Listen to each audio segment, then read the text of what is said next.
All right, guys, we are live at Framing the World with a very special live stream today. We're going to be talking with the filmmaker Jason Bermas. He is the guy that brought us the film Loose Change, and he also brought us the film Invisible Empire. And so both of those are fantastic films. I really hope you guys check them out if you haven't seen them. But today's going to be a great show. We're going to be talking about the coronavirus, and we're also going to be doing a bunch of giveaways. So we're going to be giving away at the end of this live stream, we're going to be giving away the DVD Fluoride Poison on Tap. We're also going to be giving away the DVD Babylon USA and a CD, a music CD that I made. I helped put together in 2014. I didn't actually do the tracks or anything, but I kind of helped make this CD. But 2014, Don't Tread on Us, which is an awesome CD. And we're going to be giving away these three things at the end of the live stream. And the way to be entered in for a chance to win one of these products is to subscribe to our Patreon account or order anything off the store. So if you make a purchase on framingtheworld.com, you'll be entered in for a chance to win one of these three products. Or you can just subscribe, $1 a month, $5 a month on our Patreon account. You'll also be entered in for a chance to win one of these three products. So it's going to be a great stream today. If you haven't yet supported us on Patreon, we're trying to raise money for this show. And so that is one way to help us continue the show, is supporting us on Patreon. And we're also accepting donations through the website to keep the show going. We're trying to expand the show. We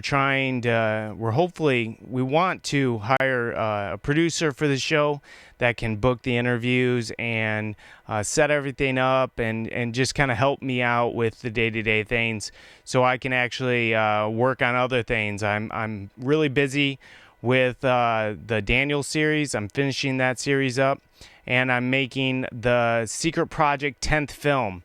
And so we're also trying to raise money for that film as well. So if you want to support any of these projects, all you have to do, even if you donate to a project, the Daniel series or the new 10th film, if you donate, you'll be entered in for a chance to win these DVDs as well. And we're going to be cutting off the donations for the Daniel series here in 1 week. So from 1 week from today, we're totally done with donations for the Daniel series. So this is kind of the last call out to support the Daniel series. The idea with that project is it's not going to go to DVD. I don't think. It might, but I'm not promising it's going to DVD. We're just going to be putting it straight to YouTube as we get it done. So I pretty much have episode 1 done, or chapter 1 done of the Daniel series. So in a week, hopefully we'll close up the donations. Hopefully we get a few more, and then we can release episode 1, and we'll try to keep releasing them. I don't know if how often we're gonna be releasing them, but it's almost done. So I just need your guys' support. If you want to donate to that series, there's still a chance. We have 1 week, so we're gonna close off donations next Monday. So next Monday there will be no more donations for the Daniel series. So please consider donating to that project, and also consider donating to the 10th film, the Secret Project film that we're making. All these things require money. We have been completely demonetized on YouTube, and so the only way for us to make money is either through donations or selling these products. And I'm telling you what, if we just focus on selling products, we would not raise enough money to make these films. So they really do depend on you, the listener out there, to support these projects. But it's going to be a great stream tonight. I really appreciate everyone tuning in. We're going to be going to Jason here in a little bit. We have Dustin in the house, and we also have Ramon Ventura that's helping out today. So I appreciate them helping out in the studio today. It's going to be a great stream, guys. Go to our Patreon account, subscribe there, and again, you'll be entered in for a chance to win one of these three films. Fluoride Poison on Tap is a film I made back in 2015. It's one of my favorite films, if not my favorite film I've made. It's a fantastic film starring Dr. David Kennedy, Gary Pittman, Mike Adams, Paul Connett, Dr. Edward Group, and Laura Presley. It's a great, great film. I really hope you guys, if you haven't seen it, buy the DVD and support us at framingtheworld.com. Also, we're going to be giving away Babylon USA, and this DVD is just perfect for the times we're living in right now. So this is a great film. It features two people that unfortunately have passed away since the release of this film. Joyce Riley is now gone, and Tex Mars. So definitely check out this film if you haven't seen it. And of course, Don't Tread on Us, Songs for Freedom, which couldn't be more timely at this time. It's just a great CD, and we're going to be giving away at the end of this stream. So again, guys, thank you so much for joining us here today. Thank you for supporting us on Patreon and donating to the show. We've added a few new things for the show this week, and we've added one camera for the show. And so we're trying to step up our game here, and it just takes a lot of money to do these things. So we appreciate all the donations that have come in. But we're going to be going here to Jason here in a little bit. I did want to just let Dustin and Ramon talk, and we're going to be calling Jason here in a little bit. But again, guys, we have a great show lined up this week. We're going to have Dr. Sherry Tenpenny on this week, and we're also going to have Richard Gage on this week. I made a video earlier today talking about the times and dates for those interviews, but yeah, I'm excited to talk to Richard Gage because I haven't talked to him in a few years, really, and so should be a great interview. But all right, guys, well, let's go to Dustin here and just kind of pick his brain, see what's happening in his life, what's going on around his circles, and if there's any updates on anything that's happening. But Dustin, thanks for coming today. Thanks, man. Always good to be here, Paul. Yeah. Right. So no, I just try to pack too much stuff in, and so I'm always rushing here at the last minute. But did you get your coffee done? I'm working on it. Let me show the people at home. This is how you make coffee. It does look really good, actually. I'm really envious. I wish I had one of those. But look, guys. This is yours. What are you talking about? This is your coffee. This is your cup. No, that's not your cup. It's your coffee in there. It's your grounds. And so I bought everybody. I bought Paul some good Kona coffee. He doesn't. Yeah, it's amazing. Yeah, but it really is amazing. He goes to Starbucks because it's easy. Everybody gives him a hard time because Paul likes a lot. He likes to drink a lot of coffee, and he likes to drink good coffee. So he goes to the Starbucks, which is relatively good. Yeah, I get it. So, but so I got the Kona coffee for him, and the pour over. I didn't do the math. So usually at home I do some good math, and I make sure I make it consistent. So this will still be good.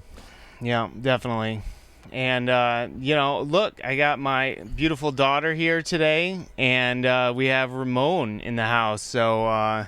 How you doing, Ramon? Good, excellent. Making me want that coffee. Yeah, I know, right? There's more where that everyone's There's a bag and a grinder and hot water. Yeah, everyone's gonna be going to get coffee right now. Yeah, I don't need this coffee, truthfully. I'm probably a little bit.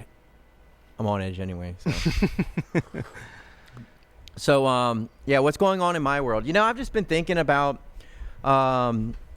just the new normal, and how the new normal consists of just like I was watching some stuff on YouTube. I don't directly watch a lot of things, but I do see I don't know, I subscribe to like 400 channels on YouTube, so there's all kinds of stuff that's coming through my feed every day, and some of the ones, they're just showing you some of the ad marketing.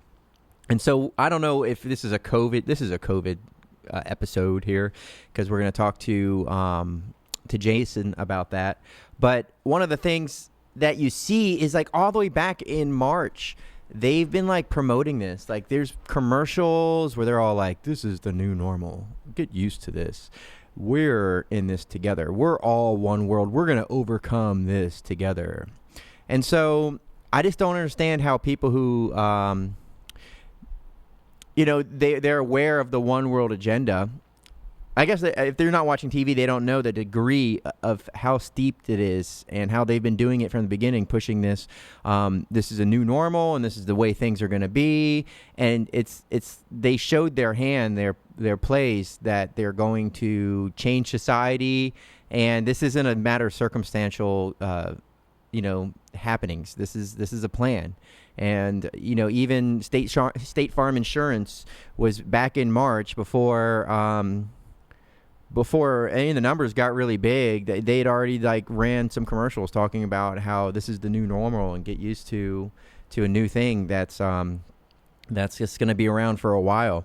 And then you see all of the celebrities and all of those people that are talking this talk about this one world. We're all in this together, and we're gonna get through this together, and all of that stuff. So it just seems very evident that there's more happening than just than a legitimate virus, circumstantial. A virus happened just like it happens at any time, and this time it just so happens to be bad. And now that we are onto it, we'll be able to overcome it and beat it and make sure it never, ever happens again. But if it does happen again, we know what we're going to do, and that's wear a face mask and let only 2 people in to Costco as 2 people come out. So, yeah, man, I seen it come up maybe a week after on commercials. Just one commercial. It'll be like the new commercial updated for the COVID world, and then an old commercial where they're shaking hands and stuff and giving each other hugs. Yeah, there's a State Farm commercial. That's the one I was thinking of. So March 27th. Let me see if I can play this. We don't want to play it, but really we will. Yeah, so But one thing stays the same. State Farm is there. To any of our customers currently facing financial burdens, call your State Farm agent, because we're here to help make... Yeah, so they're already, I guess it was Friday the 13th. That's what I don't know if it was March 11th or Friday the 13th. One of those significant, substantial numerological things that they like to play with. But that was pretty much when things really got hot. We were hearing about it in late February about the Chinese scientist that was breaking the silence and trying to speak out, but then he dies. But here it is. State Farm's already got there. We're all in this together. Garbage, and it's the same thing. So it's across the board. So don't have State Farm. Well, State Farm, make that you're the product of the State Farm. So I when you support look at, State Farm too. Well, State Farm, you're the product. Look at this. State Farm. The state is farming you. Yeah. They're the one harvesting your stuff. So Ramon's the one who said, "Hey, if you get something for free, then you're the product, right?" Yeah, that's right. Yeah. So you're in this with them, whether you like it or not. It's like, have you ever seen that? It was a movie. Okay, I don't know what movie it was. I forget exactly what it was. You know what it was? What was it? It was that movie with this. It was like a superhero movie, and it was 20 years ago, and it had that big blue guy, and oh man, but big blue guy. Yeah, help him out. He's drowning over here. No, he was like Professor something, and then there was this guy called Rorschach, the guy whose face would totally change because he was wearing a mask, and he was that Rorschach test where you look at the ink blots. But they put that guy in prison, and he's like, I'm not in here with you. You're in here with me. So it's like, yeah, we're all in this together, whether we want to be or not. It's just like it's like a threat. They say, well, we're in this together, whether you like it or not. We're in it. So I'm not down with the farm. I'm not down for being the farm animal. Or I like the old commercial way better. With the bum bum bum bum bum bum. How's that go? I can't do it again. All right, somebody's in the chat knows what movie I'm talking about. These worldly people that know their Hollywood, they know their Hollywood movies. So All right, somebody's got to be telling me here. Then you're on the right track. Listen to Roger. So, yeah. Anyway, so that movie was talking about, the guy got locked up, and he basically was talking about how you're in jail with him. So I think we're in this all together, whether we're in it or not. We're in it. So, get happy about it. What's up, Paul? What are you doing, man? You babysitting up there? Yeah, we got a lot going on, and it's really hot today up here, like a lot hotter than normal. So already, and the show just begun. Yeah, it's gonna be a short show. I had the AC cranked all day, and this is. What do you think the temperature is? I should probably check. What do you think it is, Ramon? Right up here right now. I'm gonna say 90. 91. The Watchmen. Did you have it on your watch? No. Oh, okay. Thanks, John Zeig. It's The Watchmen is the name of the movie. So, okay. Thanks very much. I would have woke up in the middle of the night with that one. So. Yeah. Well, I'm glad you can sleep better tonight. I will sleep better. So, so I've just been thinking about it. It's like there's just this agenda. It's just, I mean, we're just moving right along, and so the new normal is the fact that we just get used to it. I mean, that's part of what they're planning on doing, is that they just repeat something over and over and over, and that you just have to tolerate it. It just the picture of the frog in the hot water. So it's just, you just get used to it, and so some people like the hot water. So when the water warms up, they're like, "Hey, this is nice." So, so I think that's what they're doing, is they're just making it. Where if it gets halfway back to normal, then everybody has this this sensation that it's gone back quite a bit. So there's something comforting in something being a habit. So well, did you get a chance to see Stacy Shiflett on InfoWars? I did. Dude, he rocked it on InfoWars. What is it? There it is. And so if you guys haven't seen that, make sure to go to that clip. Just type in InfoWars, Stacy Shiflett, Pastor Stacy Shiflett. He rocked it on that show.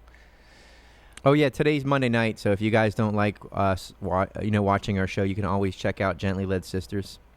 So that's happening. Oh, is that happening right now? That's happening right now. Yeah, we definitely support them. Yep. So if you're a lady and this isn't your cup of tea, and you're just being nice because you because you have to watch something, maybe you forgot that Gently Led Sisters is happening at this current time. So tune in there and see what. Well, we're doing the giveaway at the end of the night, so you can real quick purchase something or subscribe to our Patreon, then go watch Gently Led Sisters, then come back at the end for the giveaway. And so tell us about that giveaway. What's being given away? Yeah, well, I talked about it at the beginning, but Fluoride Poison on Tap, Babylon USA, and Don't Tread on Us CD. So we'll do this at the end of the night to everyone who either purchases something from the website or supports us on Patreon. So we're down $22 this month, man, on Patreon. I got to make up for it. So it's a call out right now to to get that number up. You got to drink some water, according to the chat, Paul. You're super red. It's probably this camera. It's gonna be me. It's definitely the camera. It's not that it's 100 degrees up here. I feel the heat coming already. It's gonna be one of those. Yeah. You look good. Yeah, I look fine in the closer shot. Yeah. Yeah. Not as red. So Jason Bermas, what's he been talking about? How is this guy from your church with Corona? Oh yeah. So Too Done asking so James Foster, he's a friend of ours. I haven't heard of any update that he had some sort of. He was bad with the symptoms, and he didn't want to go to the hospital, but he ended up. I think what happened was the paramedics didn't want him to go to the hospital, so they're like kind of persuading them. I don't know if we know for sure he had Corona, though. No, we don't. Yeah. I don't know that. Yeah. So they're just speculating. Well, it's yeah. I mean, it's just the talk. I could have Corona right now, so you could just totally just say you've got. You could have Corona. Yeah. That's the nature of it. So, I mean, the fact that he was not feeling well, Corona, could be the fact that he was, had a fever, Corona. He ended up going to the hospital for something, Corona. Well, he could have got Corona at the hospital when he went. Yeah, they could have just wrote it down with ink on this chart, and that's that. That's me right there. Yeah. So- Well, I hope he feels better. Well, one of the things that takes the whole fire out of the corona argument, that this is actually a thing, is how the numbers, like how people quickly forgot, like how the numbers were just like clearly puffed up, like they were totally. They changed the numbers of the people who died to include people who may have possibly had corona. I mean, that's wicked. I mean, that's just evil. And you're like, oh, but they just want to make sure that they get the funding or something. But that they changed the numbers, so if you could have had, like, if you died with symptoms at the same time that this outbreak was happening, then they'll just write down corona on your thing, and that's 100% verifiable. I've got the documents. Well, I can get them on the internet, but it's actually very clear that the degree of casualties was way blown up, and that the numbers are totally whacked out. And so, I still haven't seen any. Well, we'll see what happens with James. I hope he's okay. I hope it's not corona. I know that our other friends from church, they went to the hospital for childbirth, and she had a slight temperature, and so they said she had corona, so she went home, and they kind of quarantined themselves, and they're fine. They're back. I don't know if you trust those tests and everything, but I think I know what you're talking about. That was kind of an interesting thing. And I don't really want to like name names, but I think he got tested, right? And then they breathe the same air and share the same bed, and our married Matt. We're talking about Matt. yeah, Yeah. exactly, yeah. Because we mentioned it on the show. And Oh, did you? Yeah, Okay. he said he'd come talk about it. So, but We need to get him on then, man. yeah, well, Love to hear his what his experience was, how sick he got, and just kind of his experience on that. yeah, because I don't know. I just don't want to go. It seems old to talk about. It's like the same old thing. Like, hey, that guy's a wicked crook, and you're like, everybody's like, okay, fine, we get it. You think he's not. You think it's not. You can't trust him.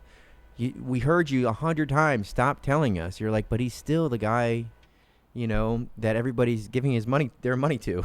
It's like, we already know.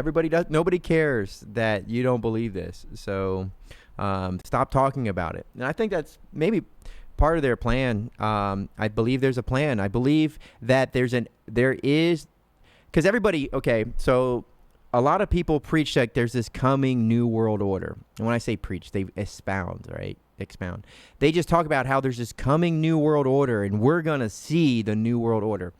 But, if I was the evil mastermind, because part of my intelligence is being able to pretend like I'm the evil mastermind. So I'm able to entertain the thought like, well, if I didn't want to get caught, what would I do? Well, I would probably hide in the bushes. I wouldn't walk in the open. And if I murdered somebody, I would probably ditch the murder weapon, but not anywhere anybody could find it. Just that kind of stuff. I keep moving, but Paul gives me a hard time. This is my security mic, so I move it around. So when I'm thinking about what these people would do, and we know that there's a new world order, we know that there's this Illuminati, and I've said this before, but the only reason we know about the new world order and the Illuminati is because they tell us this stuff. So you watch your Tom Hanks movie with the angels and demons and that whole series of movies that he did, and they're like, oh, let us tell you about the Priory of Sion, and we'll tell you about the Rosicrucians, and we'll tell you about the Illuminati, and we're going to tell you, and the people are like, wow, it's amazing. I had no idea. Well, Tom Hanks is a total, what's the word, Ramon? He's a total, come on. Yeah, he's just a total guy like that. So he's entirely like in on their whole scheme. He started out his show in the 80s dressing like a woman with that other short guy, and so Tom Hanks has been part of this whole thing, unrolling the Illuminati, the Rosicrucians, the New World Order. What do we know about the New World Order? Well, I don't know, a bunch of, I would say, actors. Like, I know Donald Trump has acting credits, so he could officially put actor on his resume. I think Barack Obama is a puppet. Anyway, so I think most of those people were kind of groomed, and then and part of what they do is they get out there and they just say what they have to say, and whether they're on the Democratic side of the aisle or on the Republican side of the aisle, they get out there and they're saying, "Oh, this is a good chance for a world order, a new world order," and then all of these truthers are like, "What? Look, they let it slip." But I believe they totally that they leave this stuff out there. But why? Because you gotta think, well, like a wicked, evil sorcerer, right? So, because they want you to follow the storyline that they're feeding you. So when they say there's a coming, look at that new world order. New world order is coming. And so they do have an agenda. We know from the Bible that there is an agenda to bring all of the world together, and that there will be one power, and that just like the Tower of Babel, all of the nations are going to come together, and they're going to build one city together. It's going to be a global city. And, it was on the plains of Shinar in Genesis chapter 11 or 10 or 11 or 9, I forget. So in the book of Genesis. So, so they built the city. They're going to build the city in the end times. There's going to be one power. Everybody's going to have to be a citizen of this city. In city, we think of towns but this is one power, just like you have city states in the old times. And you also had, Rome, all roads lead to Rome, as they said. All roads lead to Rome. So every road in the future is going to lead into the city where everybody's going to have to be kind of plugged in. So we know that's coming from the Bible, and because the Bible tells us that. But as far as this idea of this new world order, like there's this idea that we're just going to see it. Like they're all automatically just going to, and if it comes on the news and if they say, "Hey, today we'd like to announce that all of the nations of the world have joined hands and they're sharing a Coke, and we have a world order that we've never had before." It's kind of like it's like a new world order. And then everybody's like, "Oh, this is it." So I don't think that's how it's going to go down. If it goes down like that, I would question it. I would wonder if that was just what they're trying to do. Just like when they created the nation of Israel and back in 1948, we don't believe it's the nation of Israel. When God refers to the nation of Israel in these times, that it's not the people of God that are inhabiting that land, and that nation is not ordained by God, and that's not God's people. So a lot of people today, a lot of Christians, you talk to them, a lot of good saved preachers, they look over at the nation of Israel and they say, "Hey, look, there's God's nation of Israel. There it is." And you're like, no, that's kind of like what they've set out. So people just think it's what it is, but it's not what it is. It's kind of a prop. So they've propped it up in such a way. And Jewish people of Ashkenazi, is that what it is? And Sephardic Jews and these people of Jewish religion and Jewish lineage live and dwell in that land of Israel, whether they were converted in 100 years back, or if they can trace their way back to Abraham or not, that's another issue. But there's a nation of Israel over there, but I don't think that's the true nation of Israel. I think the nation of Israel is anybody who is under Jesus Christ as Lord, and that as soon as you're saved, then you're a citizen of that city, and that city is the New Jerusalem in heaven. But so I think that nation is more of a spiritual nation. So, but the New World Order, when it comes out, I don't think it's something that they're just going to, like, if they're controlling things from behind the scenes and they've been doing it, if I was an evil, wicked sorcerer, hoping to deceive the whole world, well, part of my deception is not to tell people where I'm really at. I'm going to let them think that, that I have other things than I do, and I'll let them think that I don't have things that I do have, and that I don't have things that I do. And so when they say that, we're going to see this New World Order, I think that the New World Order, or what they call the New World Order, or the one world power, the one city that's going to be, where all power is going to be consolidated. And it's not a geographic city. It's a city of inhabitants. So, but when I see this city being built, it's not going to be something that you see so much in the open. They're not just going to say, "Hey, we're just now opening this city, and this is the headquarters of New." If they do, they may do that. I mean, they might do that, but I wouldn't be waiting for it. I would assume that they're going to be making their moves and doing all of these things and not telling you. Because if they tell you there's a coming New World Order, and then they do all of these things that the New World Order would do. Well, some of that stuff's going to be stuff that you would expect a New World Order to do. So you can go and look at it and go, look at the New World Order's doing. But then there's going to be a lot of stuff that these leaders are doing, and it's not going to be above board. It's not going to be very, very evident that they're doing these things. So I think this coronavirus is part of that. I think that it seems like there's all of these states and all of these governments internationally kind of just coming up with their own thing. But I really believe that the strings are being pulled by these internationalists and these corporations. Because when you look at this State Farm, I mean, the people that sit on the board of State Farm, I don't think they have any allegiance to any nation or to any peoples. It's a corporation, and corporations obviously has people sitting on the boards of the corporations, but there's nobody really home. There's nobody who's liable for any of the stuff that corporation does. So, that's kind of my little back and forth with that whole thing. What I've been thinking about lately is that this New World Orders, I think they could totally be pulling all these strings and have all of the power and totally be in power. They could be owning the United States right now and telling the United States. They could have been doing that for 20 years, since 9/11 even, like maybe 9/11 wasn't done by our government. Maybe 9/11, maybe we'll talk to Jason about this, whether he thinks who did 9/11, right? So what do you think, Paul? Yeah, I'm curious too. We're trying to get him set up on the show right now. Okay, you're calling him up? Yeah, we're calling him up.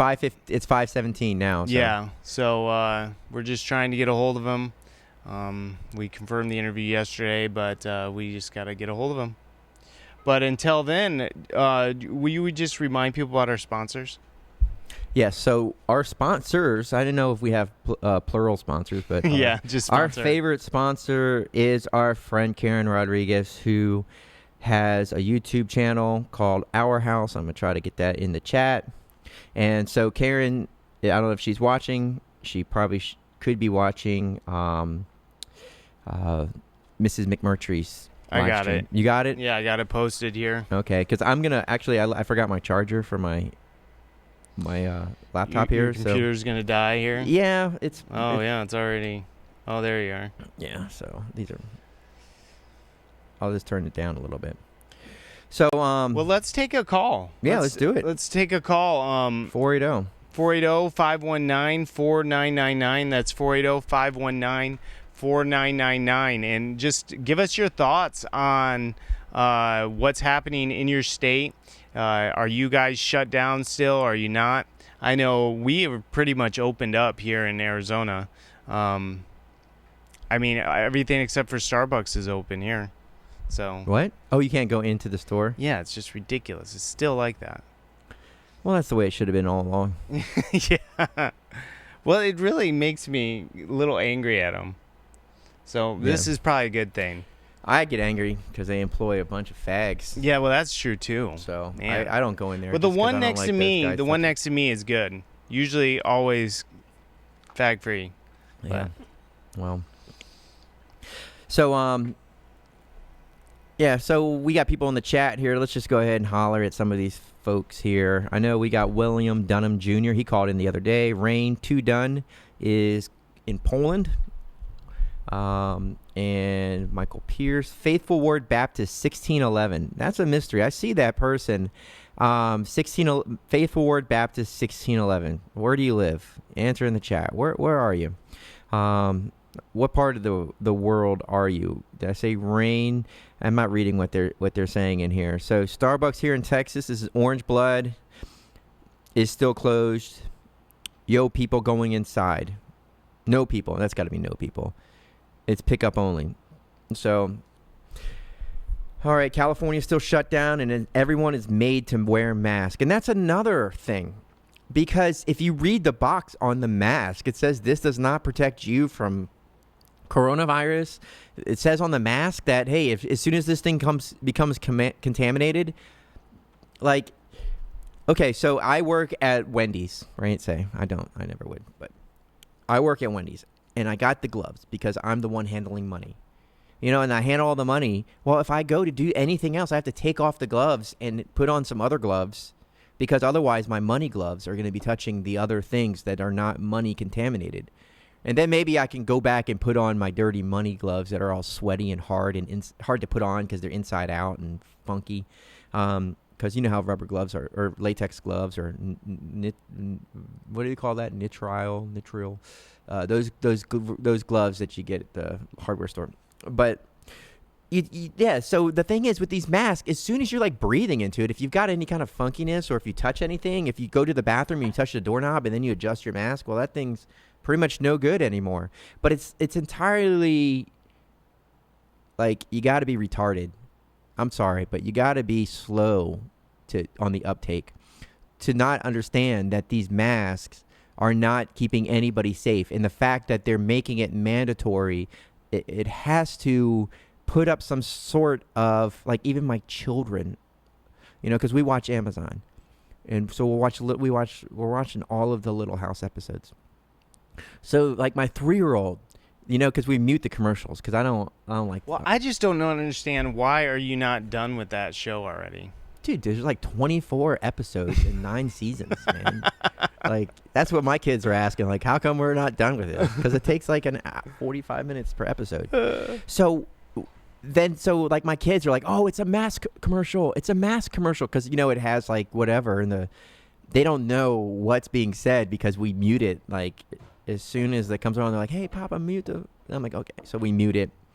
And then we watch the ads because I'm not paying because they upped the price for the episodes. It was free. Now it's like they charge if you don't want ads. But so yeah, so like even my kids are like, look at it. They're talking more about these masks. It's more mask stuff. Look at the people with the mask. And I've talked to people who have children and they don't like to go out because their kids get freaked out by the mask. And so when you're looking at this whole thing and everybody's just wearing masks and they're wearing mask walking the dog, and I expect to see a dog with a mask on, but the dog has more sense than to wear a mask. Speaking of dogs, how's your dog doing, Ramon? He's on the phone right now. Okay. Ramon he had a dog like a month ago. How's your dog, man? I still have a dog. He still has his dog. Yeah, because his dog He's alive and well, he said. And the dog had corona or something. If he took him to the vet, they would have been diagnosed. But what's up? Were we getting on the phone with Jason? No. So we're trying to get Matt Powell going right now. We'll see if what's he our time answers. with Jason? 5:15. So okay, Arizona time, right? Yeah. So okay. I don't know what happened. Maybe I talked to him last night. But this is a call, so we'll talk soon. All right. Are we just going to go into it? Thanks for calling Framing the World. Who are we talking to? Hey, it's Christopher in Georgia. What's up, Christopher? Hey, I gotta tell you, you're totally kicking me off with this mask talk. These masks are and by the way, you cleaned up your language a moment ago, but it is retarded. These things are so stupid. It literally makes no sense. I mean, I'm walking around, right? My wife goes into a store the other day. Everyone's wearing a mask. They won't let her in unless she wears a mask. She refuses to wear a mask. One woman yells out, "It's the law of the land." It's not the law of the land. It's not even a law. You don't even have to wear these things. And then she calls up another place today to get some alterations for some of my children's clothes. And they said, well, you can't come in here if you don't wear a mask. My wife's like, I'm not wearing a mask. And that's in Georgia, And what's amazing, yeah. But here's the thing. It's all voluntary. You know what I mean? Like, there's something wrong with people because, I'm at Home Depot today, and there's a couple guys loading lumber in their own truck, and they're wearing a mask. These things don't fit. It looks like they're made out of T-shirts. Mm-hmm. And me and my daughter, we're just having a great day, breathing fresh air.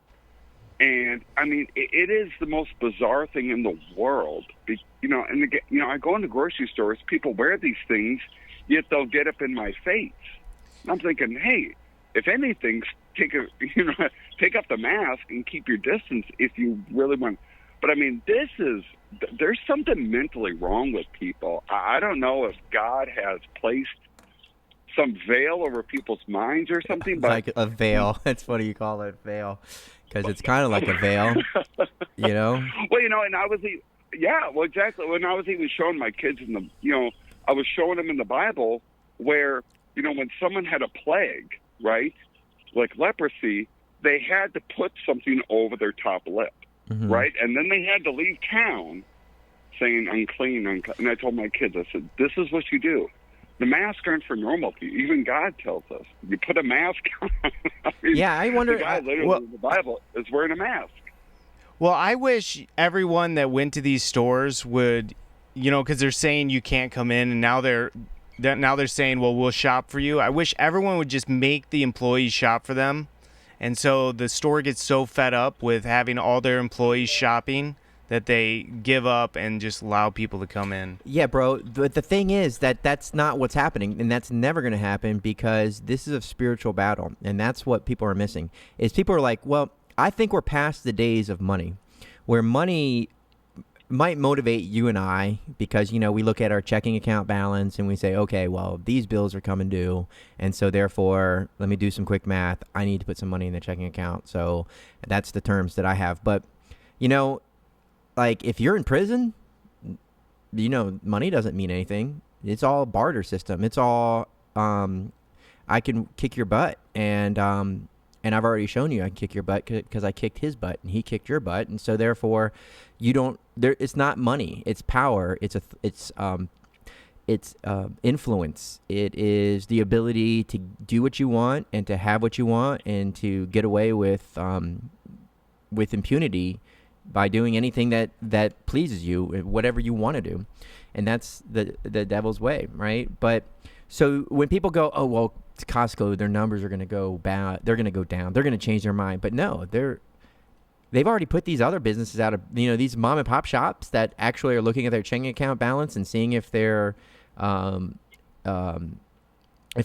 going to make to the end of the month, or if they're going to have to get a business loan or whatever. Like Costco, that's not Costco's problem, because Costco could just go bankrupt and totally get a bailout practically, and they could go bankrupt and then be refunded in no time at all. So it's not, these companies is not about their money. It's the fact that they're arrows in the hands of these corporate internationalists. I bet you the people on the State Farm, I'm just speculating. Somebody can do the research, but and half of what I say is speculation. So take me to court on it.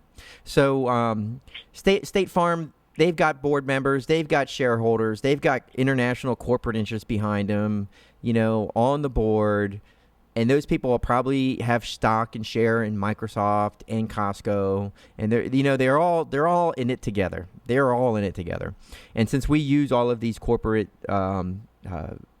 businesses, we use them all the time, so we're in it with them.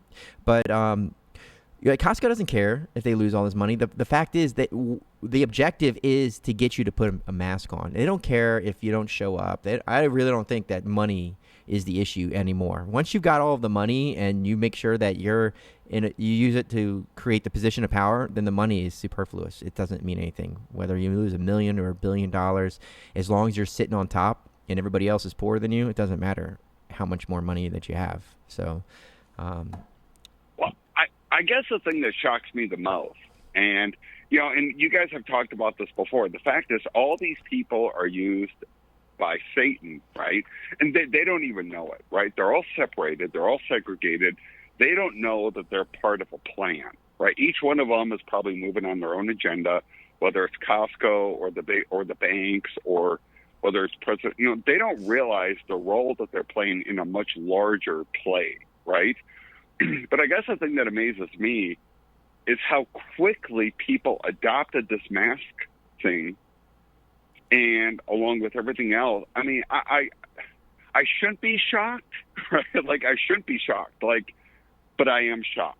And, I guess that's but I shouldn't be shocked because I'll tell you, given the gospel is shocking too, right? When I first started going out and soul winning, just as a silent partner, I thought I got to see what this is about. I was blown away by how many people weren't saved. I mean, I was floored. I was like, I can't believe this. And even today, when I still knock on doors after doing it a while, I'm still shocked by the number of people that are relying on their own works to get into heaven, right? And they don't even mention Jesus Christ, right? Mm-hmm. You just say, hey, what are you relying on to go to heaven? It's always themselves. But I'm still shocked, and I guess the whole mass thing is I'm still shocked, and I'm really, and it's funny because these people are sitting next to and by the way, I can go into the gas station and buy a soda, and no one in there is wearing a mask, and yet they're not worried about being there. So I don't know. I think the whole, and just, it's not just the businesses, it's the people. I go into Walmart, I go into Home Depot, I still go everywhere because I still have to live my life and do things. And the fact is, everyone is just wearing a mask. And it's like you said, they don't even understand the protocols behind wearing these stupid things. They're touching them. They're rubbing their eyes. It's not about the mask. It's not about the mask. Or they wear like knitted masks. Right, like that celebrity. Yeah. Who's all in it together. That little whore. Yeah. What's her name? Yeah. Yeah. So. Hey, I do.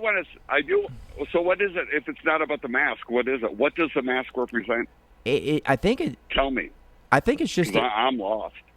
No, I think what it is it's dare I say, like NPCs, man, non-playable characters, man, people who just like, oh, this is what we're doing now. Okay, it's people who they're not engaged in their decision-making process. Well, I think it's just really just a test to see who goes along with it. I mean, who's totally brainwashed by who's wearing a mask. So you don't have to worry about those people at all. Yeah. Well, that's about 90% of the people, at least. Right. So. Now, I get what you're saying. It's kind of like a good litmus test, right? It's kind of like they're just saying, hey, who goes along with this, even though we have no. But it's not even about that. I don't think they run tests. Whenever they say test, I don't think it's about test. I think it's a total push, and it could be a test for the person in it, like, am I going to put the mask on? But I don't think they care to see. I think that they're just like, hey, we're going to take a big step in this direction, and let's see how many people get out of the way and who gets stepped on.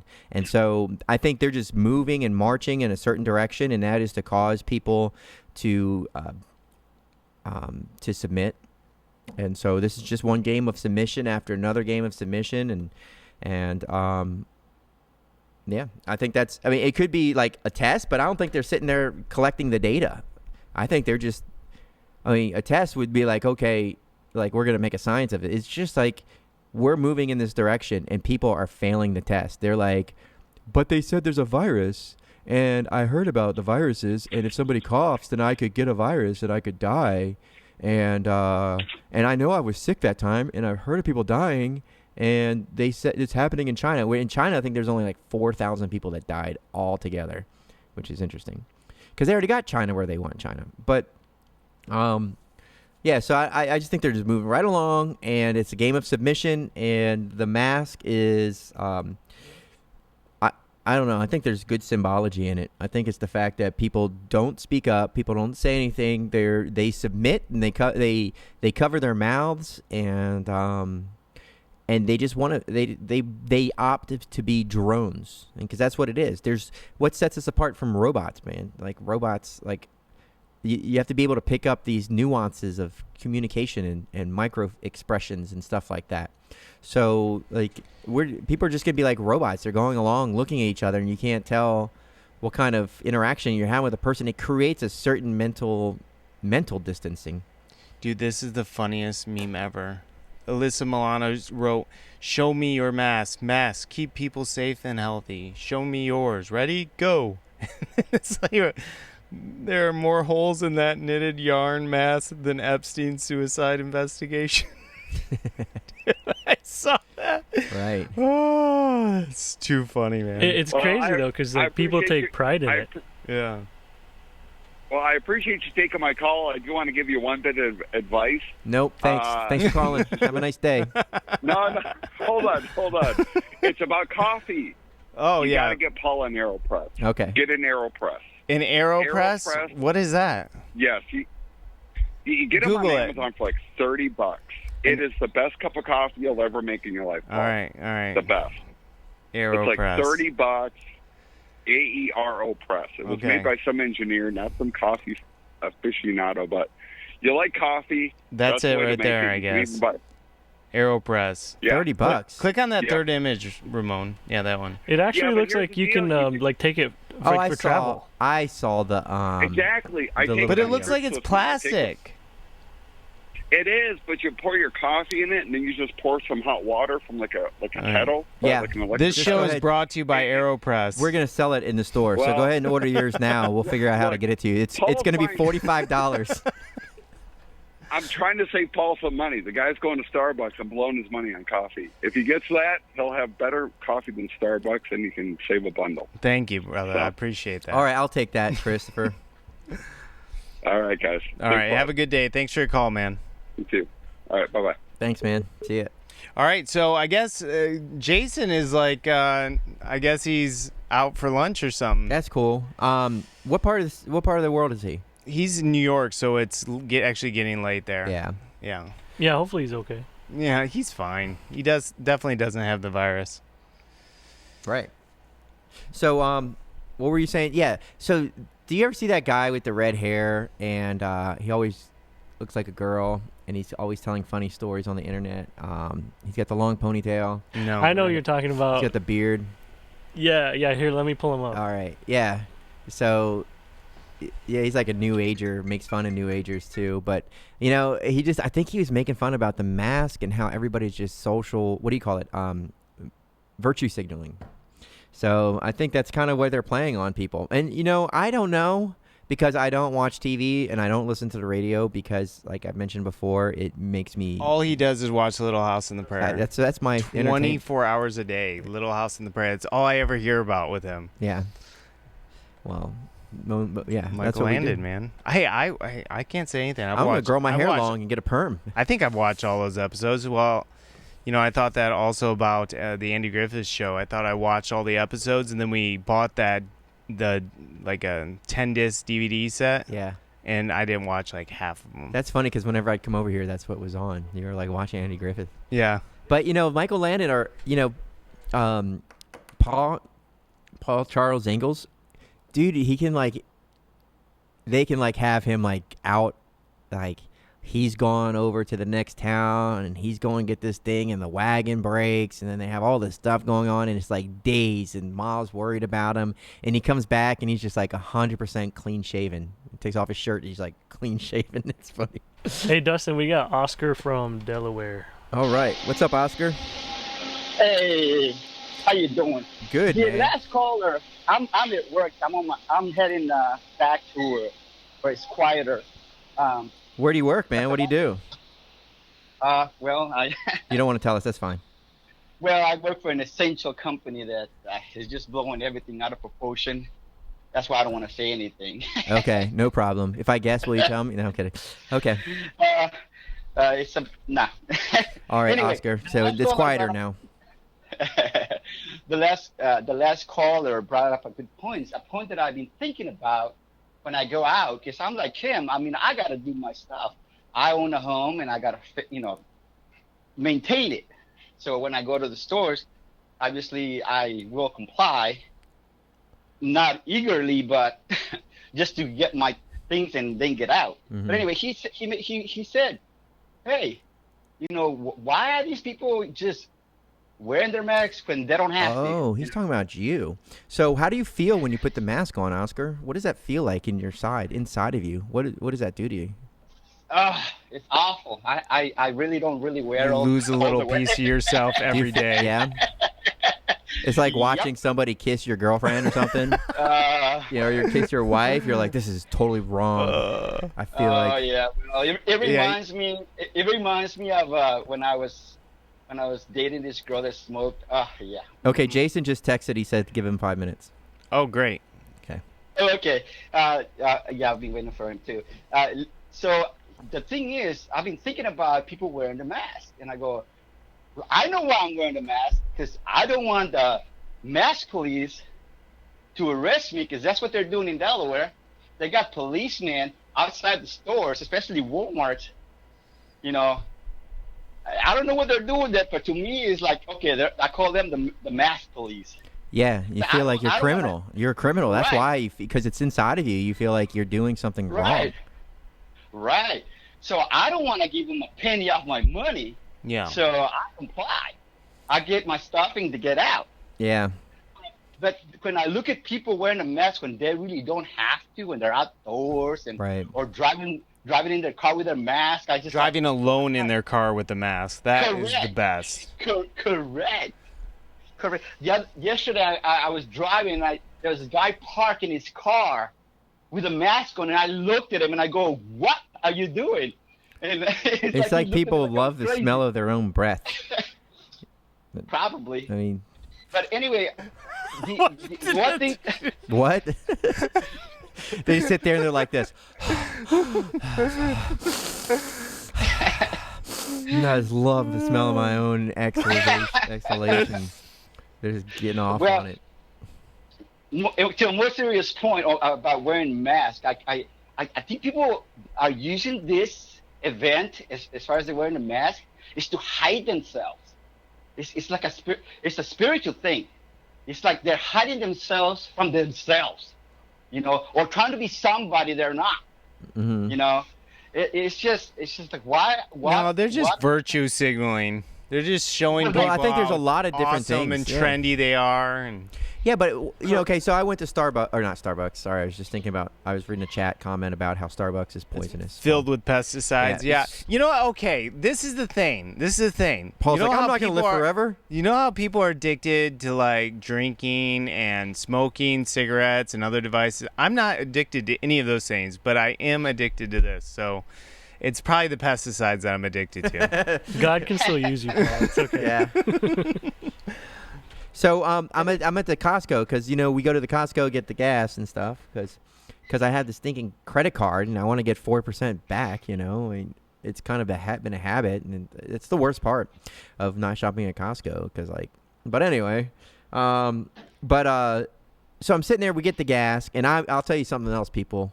I don't shut my car off at the gas pump. So you just go ahead and tell me what I should do with that. But I'm always like looking for the gas pump, turning off your engine police at Costco. So I don't turn my engine off because it's 100 degrees outside and I've got kids in the car and the air conditioning going, and it only takes 2 minutes. And when was the last time I read a news story about anybody blowing their car up? Anyway, so long story short, then I position myself outside of Costco, and I'm watching the people go in and out, just wondering if it's worth thinking about going in, because we've been boycotting Costco because they don't let more than one person go in, and we can't do that logistically, or they can't let more than two people go in but anyway, so you're just watching people, and it's like they walk out of the store and they walk all the way across the parking lot and they get in their car and they load up their stuff and they push their cart back and they get in their car and they drive off and they still have the mask on. It's just like it's just part of their EDC. Like, what do you got in your pocket? I got my Ruger 9mm and my Kershaw knife, and I love these ink gel pens, and I've got like my favorite type of mask. This is my type of mask right here. I get the best kind of mask. I'm not like that other guy. I get the good mask. So, Oscar, we're going to give our friend Jason a call in a minute. All right. Thank you very much. He's calling in right now. You got that, Paul? All right. Take care, guys. Take care. God bless. See you later. Bye-bye. Am I going to answer that or you? Paul? It's ringing. All right. I don't know what happened there. All right. Yeah. So, so I was sitting outside of the Costco and watching all of that, and we've just been boycotting Costco. And like I said, it's not about the money to them. It's about they have a corporate interest. They're international. They've got, these guys, when these world systems are in place, there's going to be, like the Agenda 21 stuff, there's only going to be so many providers of toilet paper, and there's only going to be so many providers of salad greens. It's not about eat local, eat fresh. It's going to be what they see in the State Farm is that people are going to be it's like the cows. They're not going to be eating the good corn. You know, they might promise all this organic stuff in the beginning, but eventually that stuff's just going to go away, and there's only going to be so many Walmarts and Sam's Clubs. Luckily, they're not making you wear. I don't go to Sam's Clubs because I don't like Walmart so much, because Sam's Club is just like Walmart in a box, you know. But you know, they've already got their position in the structure of supply and stuff like that. So I don't think Costco needs to. I think they're pretty well set up, and I don't think they're really worried about losing their place in the market. So I think it's just more about them continuing the agenda and being part of that. And that's just me, because you know, I look at things totally. Yes, amyl nitrite. Well, I don't know why that person made that comment. I think maybe talking about the gloves, but sorry. Yeah, I think that their whole agenda is they've already got their place at the table, so they're not worried about losing business because they're secure. You know, just like the big banks and too big to fail. All right, guys. Well, we're getting Jason on the line right now. We're just trying to work out an internet connection, but I appreciate everyone tuning into this live stream. I'm really excited to talk with him again. We talked with him about a month ago, and so we're just going to get some updates on his thoughts on the coronavirus. We're also going to talk about 9/11. And so at the end of this live stream, we're going to be doing a giveaway, and we're going to be giving away these DVDs, Babylon USA, Fluoride Poison on Tap, and Don't Tread on Us CD. So if you want to get any of these products, make sure to either purchase something on the website or subscribe to our Patreon account, and you'll be entered into a drawing at the end of this stream. Yeah, and just to put somebody at ease, I believe Michael Landon is burning in hell right now, so I don't believe that... I'm watching Little House on the Prairie, and I know that like they've got a different religious perspective than I do. Some of it's good. There's a lot of, obviously you can't tell what the story of what happened in the late 1800s without having some things right. Well, anyways.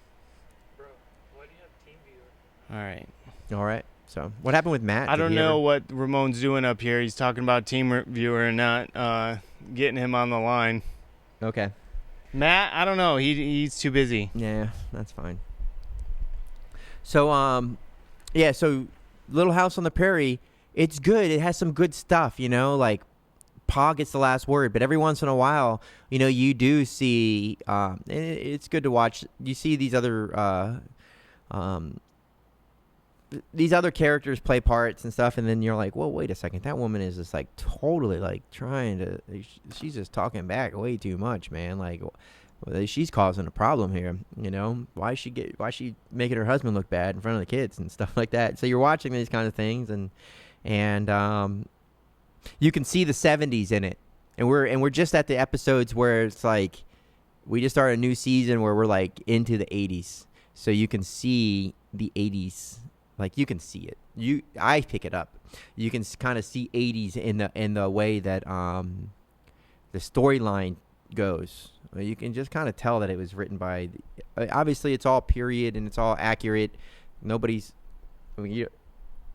riding horses and, you know, wearing dresses and you know. All right. Are we really still talking about this? Yeah. It says here, Laura Ingalls and her mother were both members of the Eastern Star. That's what Nikki C says. Rosa Parks, too. I wouldn't be surprised. I don't know. I didn't read the books. I know. And they go to a church. They're reading the Bible and stuff like that. So they quote some Bible stuff. And that's all good. I think it's relatively harmless to watch. I watch it with my kids. They don't usually watch anything. Oh, we got Jason on it?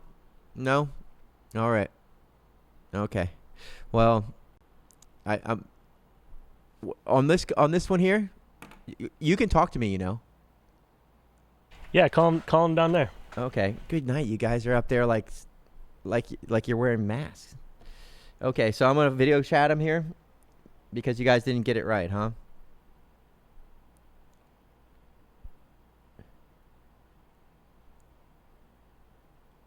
All right. I can't hear any ringing.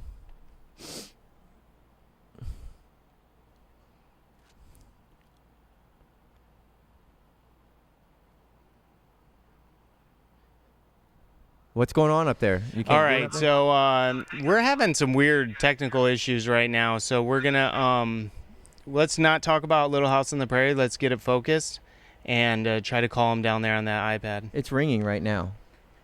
Hang on. Jason says, what's going on? All right, let's try again. It's ringing. I don't know why we don't see him. You got this iPad volume up, right? So, all right. All right, we finally got him closed out up here, so try him again. All right. Yeah, it's... I can hear you via Skype, he says. No video? He's typing. Got the dots jumping, so let's see what happens. Just call him, man. I am... Okay. He says, we're using Facebook Messenger? No. Well, that's what's up. So hang on a second. All right, that's why.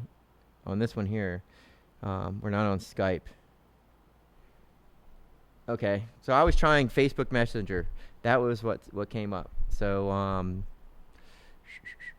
Skype. All right, I could send you a Google Hangout. How far we got to go?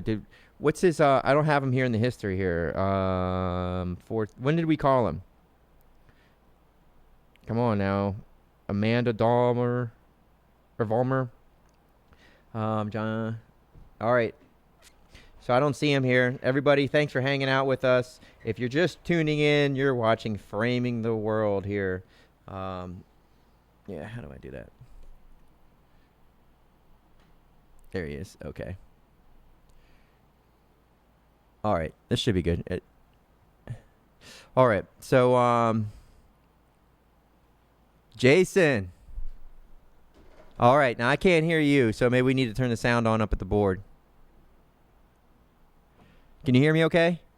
Yep. All right, sounds good, man. Thanks for joining us again. Everybody, we're talking with the info warrior, Jason Bermas. We talked to him about a month ago, maybe a little bit longer, when this whole coronavirus was ramping up. But now it seems to have leveled off a bit, and it seems like we're smack dab in the new normal. What's been going on with you, Jason? What are you working on these days?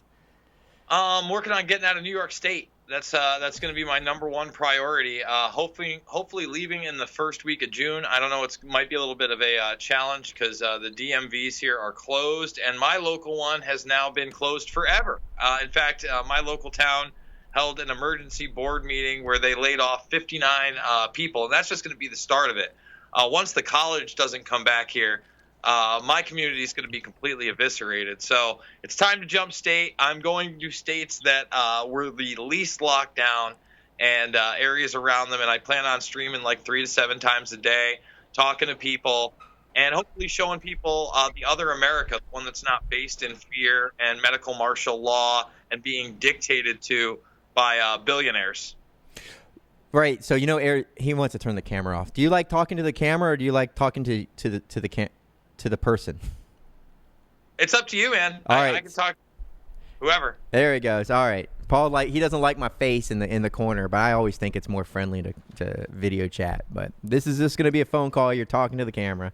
So, Okay. Arizona's pretty good on the laws. Where are you thinking about going?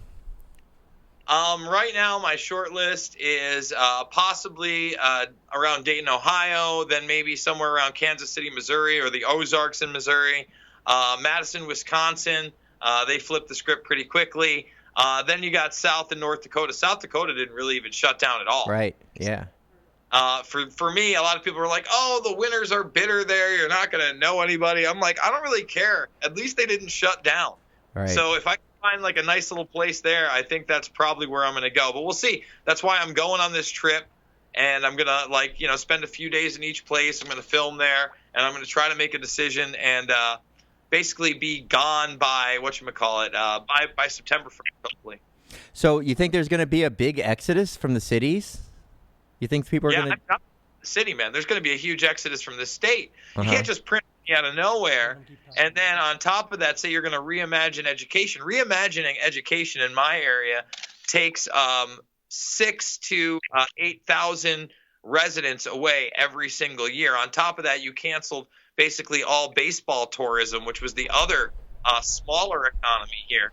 So a town like this that's based in booze, coffee, pizza, and Chinese food shops by local businesses, it's never going to survive. On top of that, they are furloughing nurses in this area. Otsego County hasn't been massively hit by this thing. So when they're done furloughing them, they're going to fire them. And I just don't see much of a way out of this. There's so many people now that have been comfortable that were in non-essential jobs that were making more on unemployment than they were working, and they don't want to go back to work. They've sold a large section of the populace on this idea of a universal basic income. I'm sure you're going to see a mass exodus from the city. I would say a lot of those people may remain in state and buy up upstate, but I see a lot of people in upstate New York, which is the vast majority of New York, leaving the state and maybe the coast altogether. Wow. Yeah, I definitely think that there's, like you mentioned, the jobs, people going on unemployment. And I watched a video the other day, and people are making more money on unemployment than they would if they went back to work. So what do you think that's going to look like with the job sector, where with the minimum wage? This is something I was looking at. It's like, do you think that's going to make or what do you think is going to happen, like when they pull that plug on the unemployment bonuses? Again, it's so hard. What's it going to look like when people have to pay their back rent because their landlord had to pay their mortgages? What's it going to look like when New York doesn't get the $61.8 billion that Cuomo is saying is going to be needed to even sustain what we have now, or cut 20% of the workforce in law enforcement, in health, and in education? It's going to look catastrophic, and they've already printed a ton of money out of nowhere, basically signing over more notes to the Federal Reserve, which isn't federal at all. It's basically a pseudo-government agency that's more like a private institution. Mm-hmm. And they're going to continue their track, trace, database control grid. They're already telling you what they're going to do. I mean, this is one of the reasons I'm leaving the state. They're going to have Bill and Melinda Gates reimagine education here. They're going to have Eric Schmidt come in and reimagine the city. And this is the guy that wrote with Jared Cohen, The New Digital Age, Reshaping the Future of People, Nations, and Businesses. Very dystopic book, my friend. I don't want to be a part of that. And on top of all of that, you have Michael Bloomberg heading up the track trace force. I never thought that me talking about a track trace database society would now become like a slogan of the government minus the database, and instead you put core on the end of it. The track trace core. If you're out of a job, come on over. We'll give you benefits. You'll get things you won't. This state is a disaster right now, and it's about to get catastrophic. The income of New York and California for the rest of the country also is huge. I think, you're going to have to see a lot of pushback for this not to be just catastrophic, not just for the states I talk about, but for the country in general. So, Jason, when sorry, Paul just talked in my ear, just distracted me a little bit. But I had a couple questions on standby here. One of the questions was with New York, like having such a high number of cases, right? It was like totally, like per person, it was like outside of like the scope compared to almost every other state, and the numbers are off the charts. So I see what they're doing is they're rolling out these agendas. Now, we never thought really so much about the contact tracing. We've been looking at these types of things, how they want to crash the economy and how they want to it seems like that some of this stuff, obviously, you didn't think about what they would do, but it all fits into their game plan. Do you think, because I've been a big commenter on how the numbers have been blown out of proportion, and they've reported cases that weren't necessarily true COVID cases. Do you think so? That's part of their plan, is to use New York as a way to roll out this new normal in a much more, like you said, dystopian type of way, where they're coming in hard there and they're prototyping the agenda there in New York because it had such a high number. It's just part of their plan. Well, I think they're definitely exploiting the numbers, if that's what you mean, to do this. I mean, the emergency acts that Cuomo was putting out there that essentially made natural disasters or even cyber attacks on the scale of this, right? Yeah, of course they are. And I think the very real fear, because of the vast amount of breakouts there, and I think that the numbers, I mean, we'll see at the end of the day. I don't think that they exploit the numbers as much in New York as people think they do. You got to understand, most of them were in the city, which is a very, very small geographical area compared to the rest of the state. That and Long Island are tiny compared to the massive state that is New York. And, you know, they didn't test everybody. And there's so many problems with the tests anyway. I mean, I've got my own personal stories about my cousin and my ex-girlfriend down there. And, you know, one basically goes in for testing in the beginning after she begs for 3 times to get a test in the beginning of March. She's never been this sick. Finally, they give her a test. They say she's negative. They say she had pneumonia. She's never had pneumonia in her life. She's not obese. She doesn't have any pre-existing. She got through it. Then she gets a call 2 weeks later. They have her come to the Bear Mountain testing facility. All the internet is jammed. All the radios are jammed. She doesn't feel sick at all. They test her there. She comes back positive for the virus. They quarantine her for 14 days. Then a week later, they test her at Vassar for the antibodies. She doesn't have any antibodies. Okay? Then you go to my ex. They never test her. She's showing all the symptoms. She lost her taste, her smell for over a week. She had the slight fever, the headaches. They end up testing her for antibodies, and she's got them. So, you know, and now they're saying the antibodies don't even protect you. I think more and more when you look at this thing, it looks like a bioweapon. Like I've said from the very beginning, when you saw the Lancet study, the studies out of India, the Nobel Prize winner from 2008 who discovered HIV, saying the HIV sequence had to be inserted.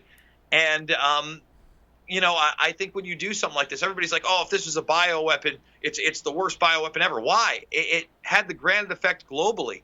It got a large populace to be induced in fear and accept controls that they never would have otherwise, except being locked down in their homes and shutting down their businesses. And the biggest losers in this are going to be the middle class, the cash-based businesses. You know, they've already demonized cash in most cases. Think about the bar businesses after this. That's the last stage in New York. Then they're going to say you can only be at such a capacity. And I wouldn't be surprised if they outlawed cash transactions in a bar, because cash is filthy and too many people will touch it. And no matter how many masks you wear, everybody's going to touch the recirculated 5s and 1s from the register. So that way they can tax 100%. All right.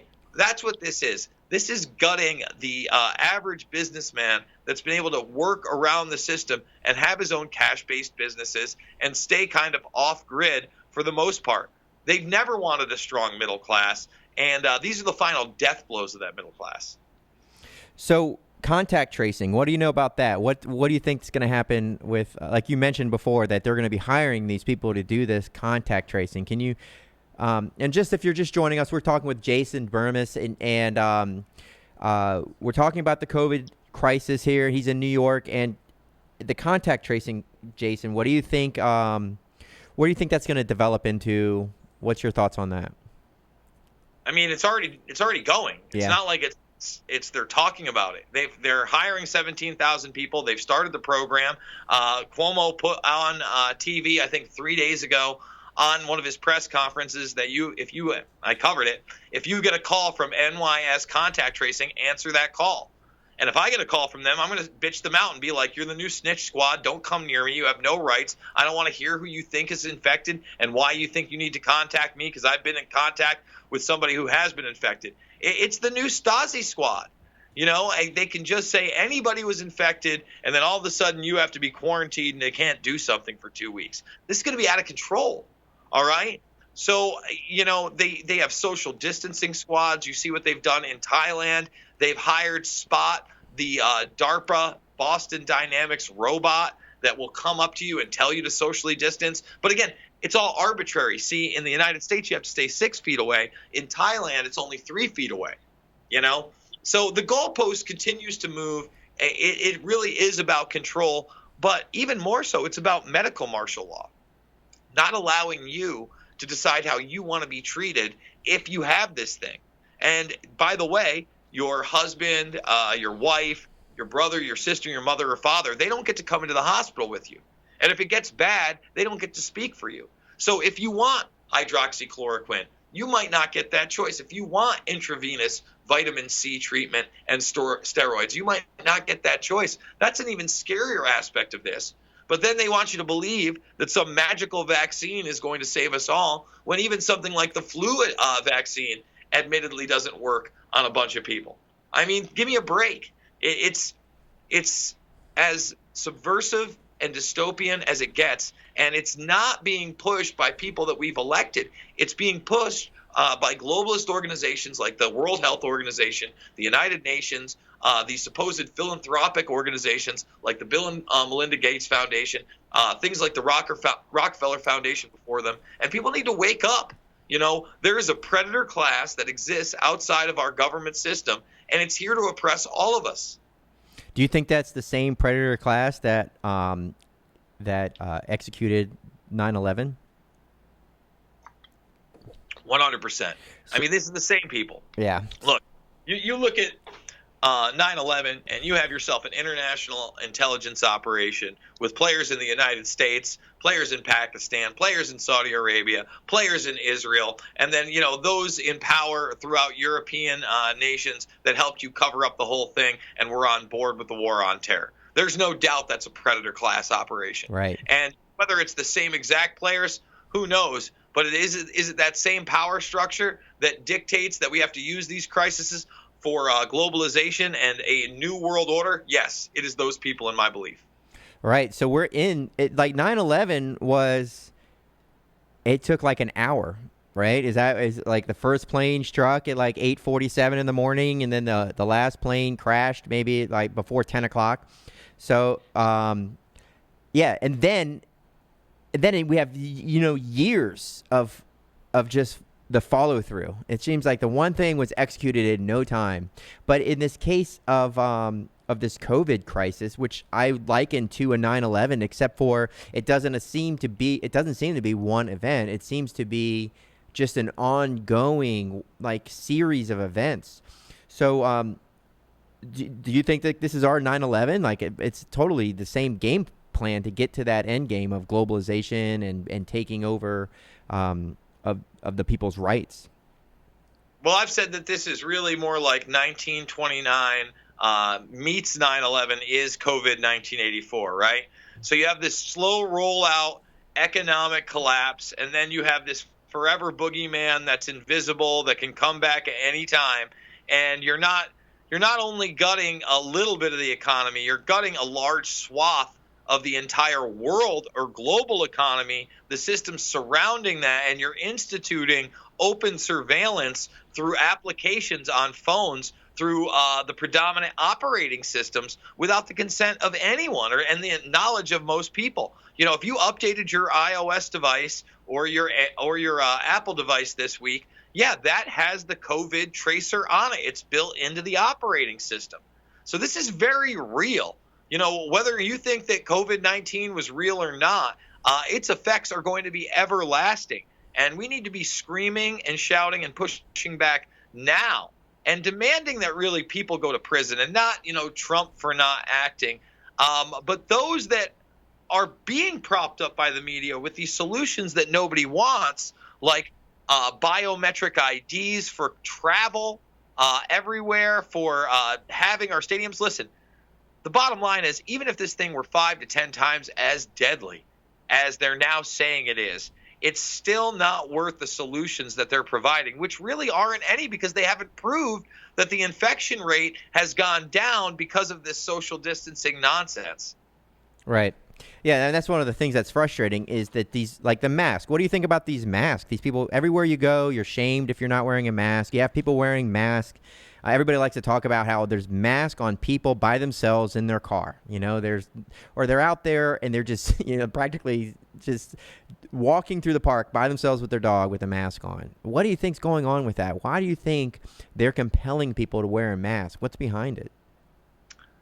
Well, you know, again, if you were in New York City and you thought you were sick and you wanted to wear a mask voluntarily, whatever, I get it. They could suggest it. But here in New York State, it's mandatory to go into the big box stores. I can't go into Walmart without it. I can't go into Walgreens without it. I can't go into Rite Aid without it. So I have to carry it around constantly. Small businesses have now been shamed online, even if they weren't enforcing it, via Yelp and Facebook and Instagram, etc., so that they have to enforce it. My local police chief refuses to wear one, good for him, or enforce any of this nonsense. But there are those that will. So, among everything else, when you say that maybe we shouldn't be shaking hands at all anymore, and you're saying we should wear a mask and we need to be 6 feet apart, what you're really doing is you're pushing a transhumanist agenda where human beings are no longer supposed to cohabitate with one another. You're no longer supposed to be able to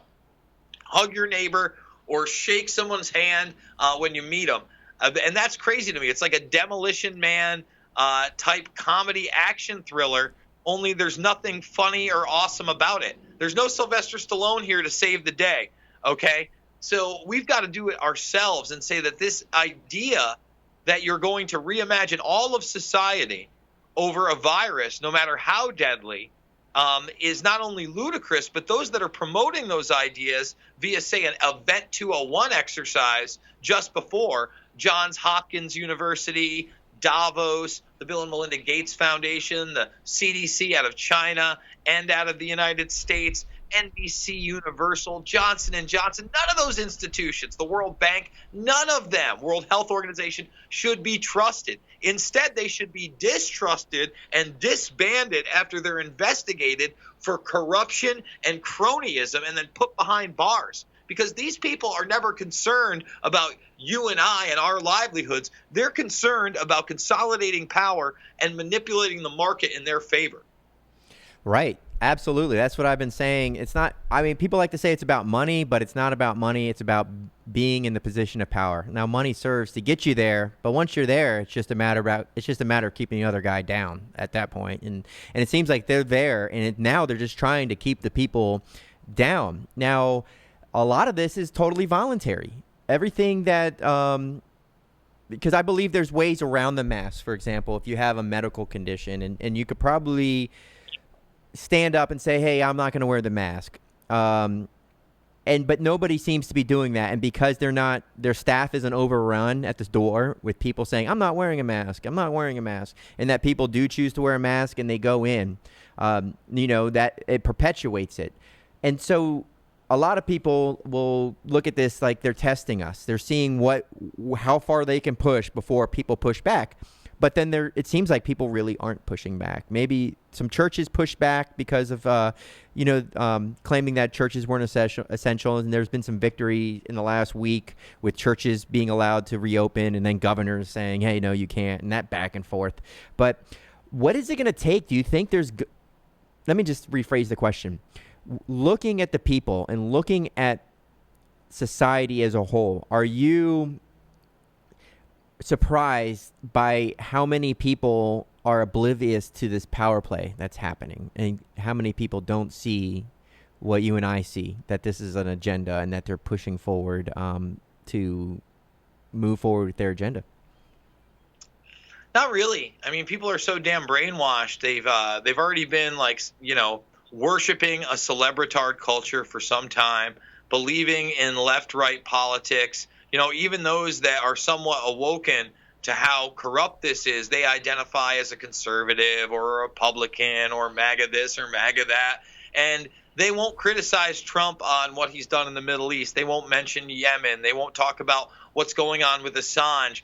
They seem to still have these blind spots. So it's not that surprising to me that on the other side of the spectrum, those that have bought into the hardcore left and the Democratic Party and progressivism, that they aren't just cowing down to their leaders. And then you have, the factor that they've scared enough people, especially elderly people, that they're the ones that are enforcing a lot of the times. Oh, you're going down the wrong aisle. Hey, this is a one way. Hey, it's not the people that work there. It's the 60-year-old man that's scared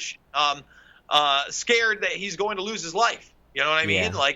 Put that much fear in there. So, I've said before, the psychological warfare aspect of this is just as great as the technological warfare aspect.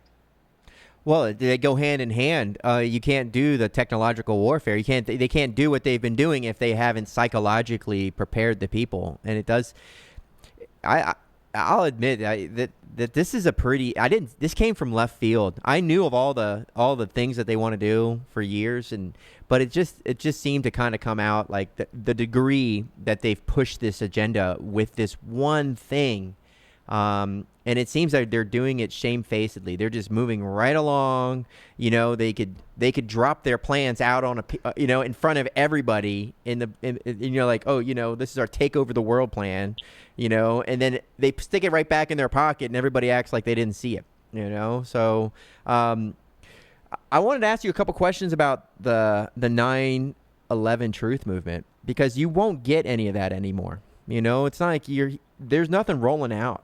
Everybody on the news, if you ask the news media, if you ask the main politicians today, like what happened on 9/11, they're going to say 19 hijackers with box cutters, stormed the cockpit of these airlines, and they took down these 2 buildings, and we got Osama bin Laden. But it seems like it's been almost 19 years now, and nobody's really pushing that talk anymore. It seems like they won by just people kind of talking to thin air. Like everybody shouted it from the rooftops. There was a lot of in the second part, or maybe the mid part of the 2000s, right, where people were really getting out there, and all like Loose Change and all that stuff was coming out. When did that come out?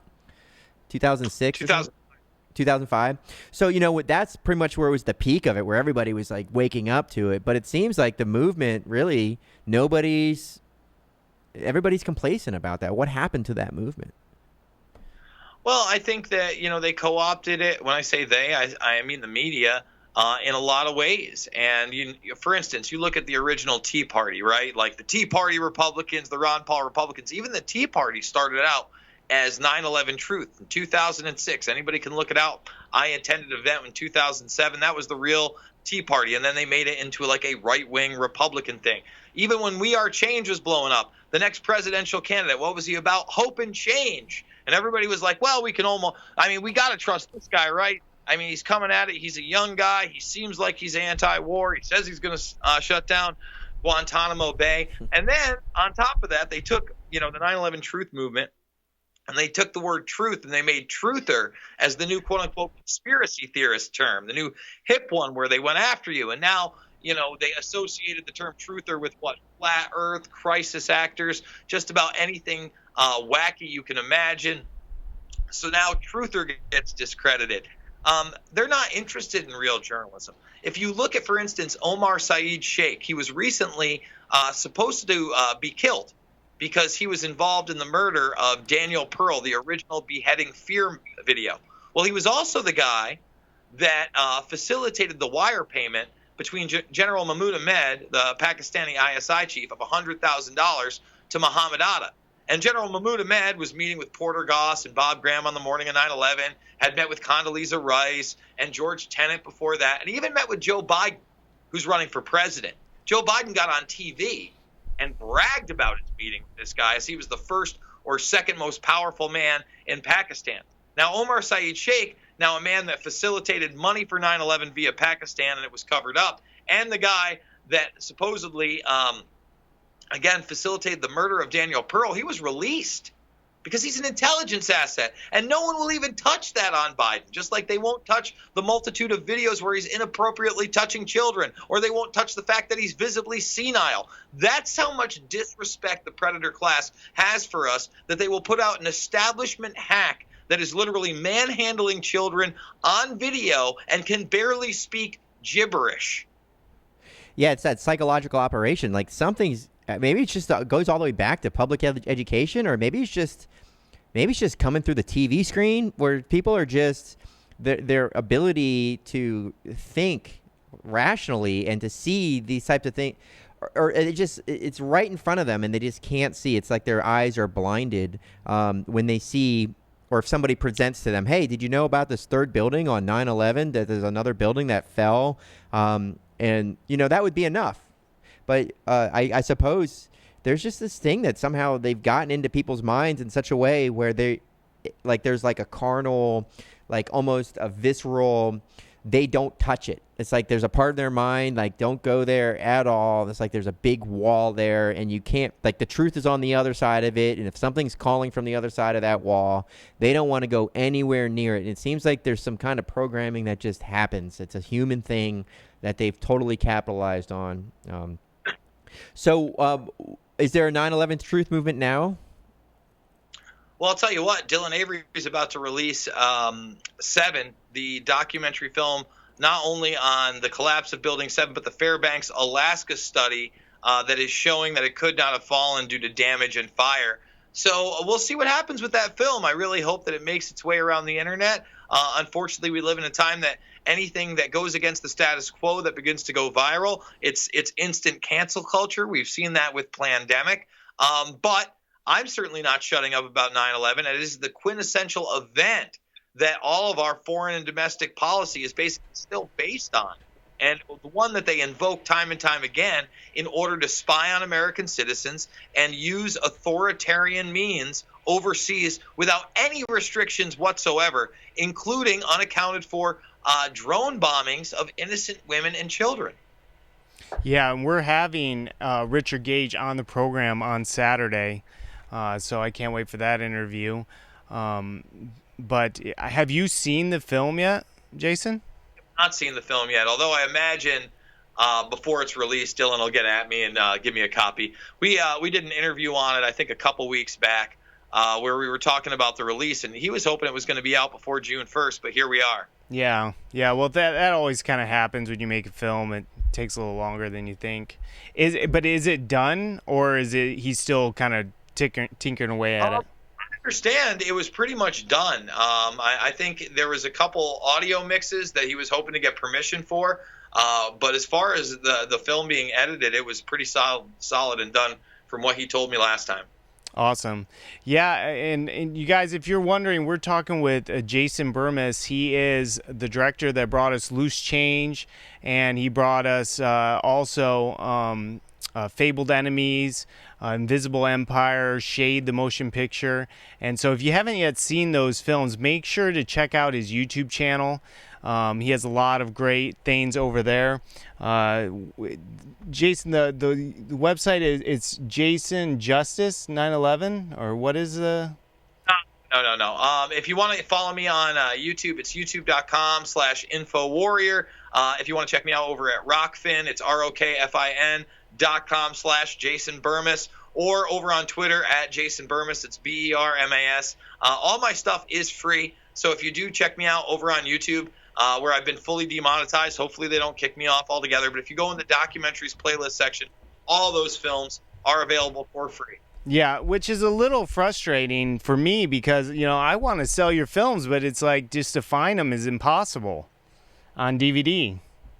Yeah, I know. It's crazy, right? Yeah, well, I love Invisible Empire. It's one of my favorite films on the topic of New World Order and all that. I know all those clips that you found are just...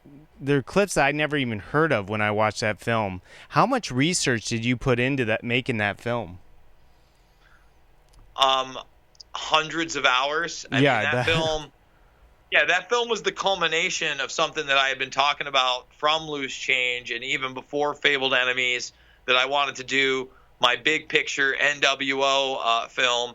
And I wanted to show people that, well, this is a term that, the Predator class and their minions use. And this is a term that's rooted in history, even, pre-Hitler. And, Hitler had his own vision of this. But, there's a guy named Samuel Zane Batten in the late 1800s, early 1900s that had his own vision of this.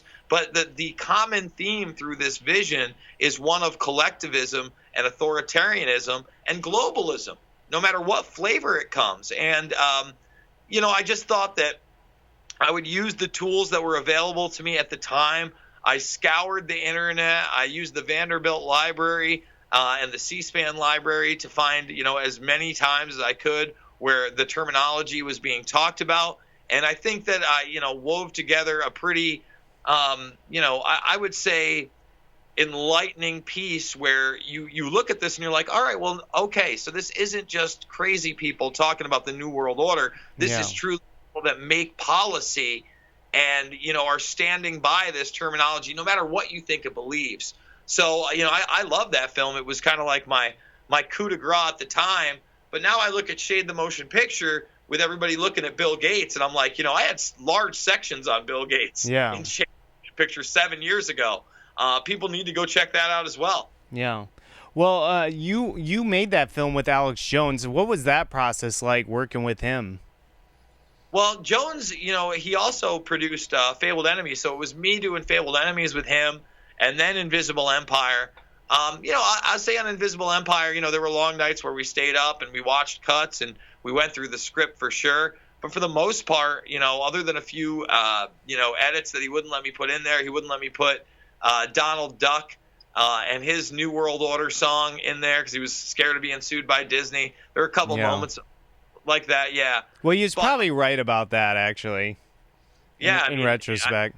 I put it in there. I thought, we could get away with it, and I was like, Jones, even if they sue us, it would be great publicity. But yeah. But at the time, it was a good time. I look back at those times mostly fondly. Back in the day when we were, grinding through these documentaries on top of being on the air. Yeah. So did you work on that film in the studio, or were you just working out of your house during making that? No, actually, both of them. So when I did Fabled Enemies, I was out in Austin for 3 months, and this is before he had the big studio that is even bigger today. But when I came back to do Invisible Empire, that's when he got the old AMD studios and started expanding, and he gave me the InfoWarrior show, and I was the first person that he had ever given a show to on the InfoWars network. So I was doing that at the same time. I was his stand-in host, and I was making this film. So, they were exciting times. Awesome. Well, I'm going to give you back to Dustin. I just had a few of those questions that I kind of was curious about, because I make films as well. And so, I just appreciate what you're doing, man. Here's Dustin. Jason, I got a question from our chat. Is asking if you can get in touch with Dr. Judy Wood. I don't know how relevant that is to you. No, it's just the biggest troll stuff when I hear the Judy Wood name. It comes up every single time, I don't know what it means because I'm not. I don't know. Judy Wood is the one that comes up with the directed energy weapons hypothesis. Is that the no planes?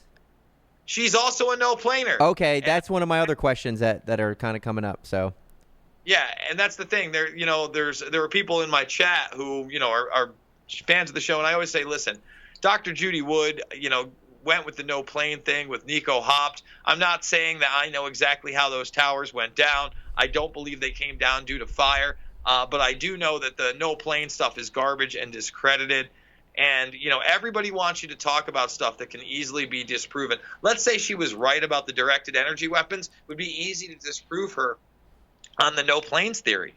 And, if you say no planes were used on 9/11, you're still going to get a vast majority of people saying you're crazy and just discrediting every single thing you said and not talking about the Pakistani role and the Biden cover-up and some of the more important issues out there.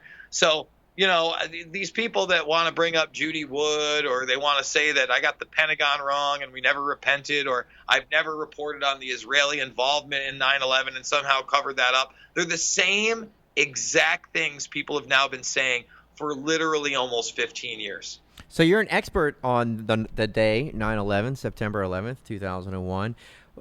So what do you think hit the Pentagon that day?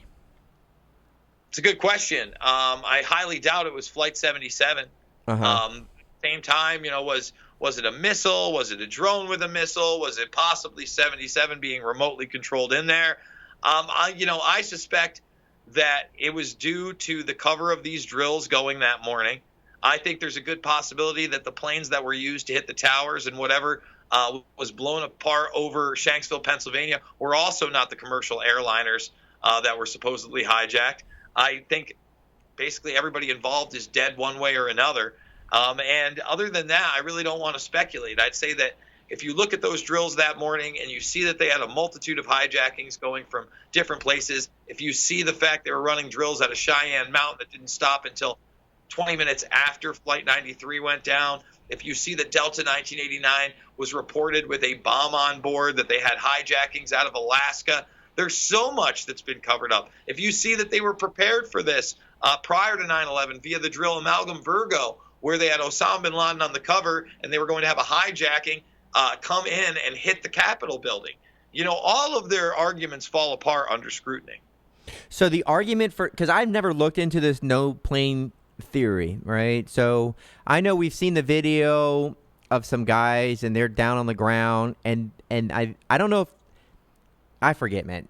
It's been so long since I really got into it. Once I determined it was an inside job, I kind of scoured through so much of it, but then, you kind of get on with it. And I think I'm one of those people guilty of not following up or, perpetuating the story of the truth of what happened on 9/11 because there's so much chaos around it. But so this idea that no planes hit the buildings, does that mean that weren't there eyewitnesses that saw planes? So wouldn't that, or isn't there video from many angles? Videos outside of the media. You had videos from handy cams across the way. There's no doubt that planes hit those buildings. It wasn't a holographic media projection. It wasn't Westcam. I hear that sometimes. It wasn't green screen. It wasn't blue screen. A lot of people point to the nose out videos and things like that. Again, I don't know exactly what planes hit those buildings, but it's pretty evident to me that planes hit those buildings. Well, yeah, and here's the other thing. It's the same thing with the virus. It doesn't even really matter if they have the technology to create a bioweapon or whether they have the technology to do some sort of thing where everybody believes this is something that happened. Everything that follows is the event. It's like it wasn't as much the buildings coming down, which is what they were. They could care less about whether those buildings were standing the next day. It was all about the operation to follow. So they don't really care what kind of virus they're dealing with. I don't think. I think it's more about their operation. Now, I just had a thought come into my mind, and I just want to kind of turn the wheel a little bit. Have you heard of Operation Bluebeam? Yeah, a lot of people talk about Bluebeam, but there's not a lot of evidence behind it. So I'm not saying that Bluebeam doesn't exist. For those that don't know what it is, part of it is to fake an alien invasion, but another is to not only project the voice, but the beings of deities around the world, different regions would see different deities through holographic projection. But if you really look into that, the information comes from a professor who was giving a speech up in Canada. I forget what university it was, and I've been unable to find any hard documentation on that program. Doesn't mean it doesn't exist, but it does mean that in order to really talk about it in any intellectual manner, you have to go off of more than just one researcher's word on it. Right. So I personally would not be surprised if there was an alien invasion. I wouldn't believe it was an alien invasion. I believe that they would use that type of thing, but I don't know how they could create that kind of perspective. But at the same time, I'm just surprised because I feel like we're dealing with these intelligence agencies are next to sorcerers. They want to present pictures to people where people, it's like Disney magic. If you look at Mary Poppins, she's, somehow on the stage and she's, descending down and it's just an umbrella and she pulls out the coat rack out of her book and nobody knows how it's done. So I see a lot of the intelligence agencies, they present a certain picture and their objective is to spin a narrative to be able to move forward with their operations. So I don't know what kind of technology they use. They're clearly, what do you think about them in Hollywood? And do you think it's the CIA behind the news stories bringing all these things together? Do you have any opinion about intelligence in the news? Intelligence agency and the intelligence agencies in general have manipulated the media for a very, very long time. Operation Mockingbird. You look at the Central Intelligence Agency just using front companies to buy up land for Disney. And now Disney is literally the most powerful and largest company out there globally. It's in control of Fox. It's in control of Marvel. It's in control of not only the wide array of Disney characters, but Star Wars as well. I mean, you couldn't get a larger monolith out there. That's the thing.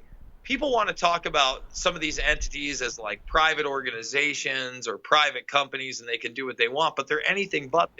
They're pseudo-government fascistic agencies that are guised as companies. Just like Disney is there for entertainment, and Hollyweird is there and being influenced by the Central Intelligence Agency, but it's also being influenced in NGOs, non-government organizations. That's why you had films like Outbreak and Contagion, that basically predictively programmed people for an event like this, because these narratives are put out by establishment scientists, establishment media personalities that are doing so at the behest of an agenda set by a predator class.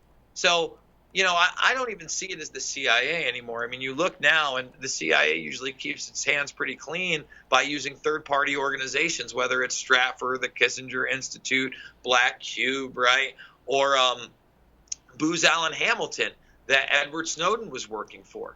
So, we've built what's really a national security state in America, wrapped in the guise of freedom, because we don't have checks and balances in this country anymore. And when populism rises up, the predator class does everything to calm it down, squash it, and eviscerate it, whether it be in Hong Kong protesting against China, or it be the yellow vests in France protesting against the European Union and the oligarchs there. It's going to take a global movement of people coming out in the streets and saying enough is enough, and holding billionaires accountable, and not jail accountable. Like if they're going to prison, they're not going to prison on their terms to some country club. No, we're talking about real Rikers Island style, no frills, no benefits, doesn't matter what your money has, prison. And you know what? They're so big on surveillance. That should be, the pay-per-view channel or the public access channel for everybody, so I can tune in at 3 a.m. and watch Jamie Dimon and Dick Cheney crying in their little small jail cells for the crimes against humanity that they've committed.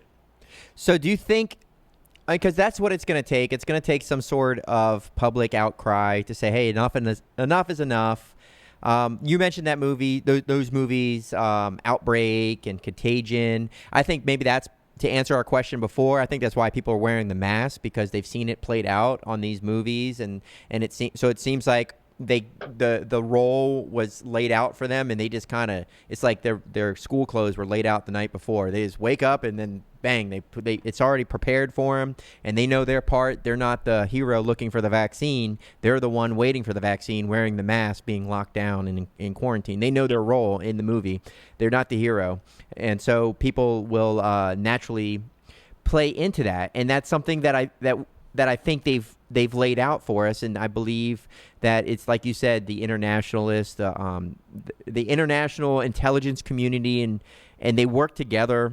We like to think that the Great Britain and America and the Soviet Union and China, that there's so many differences between these nations, but their intelligence communities are sharing information and plans and game plans, all along.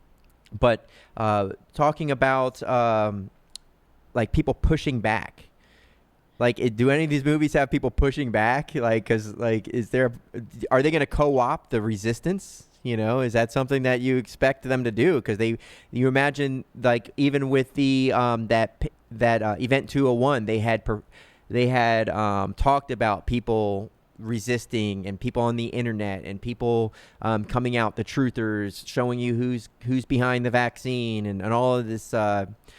It's like they've expected certain elements to arise as a result of their actions. So, do you think they're trying to push people?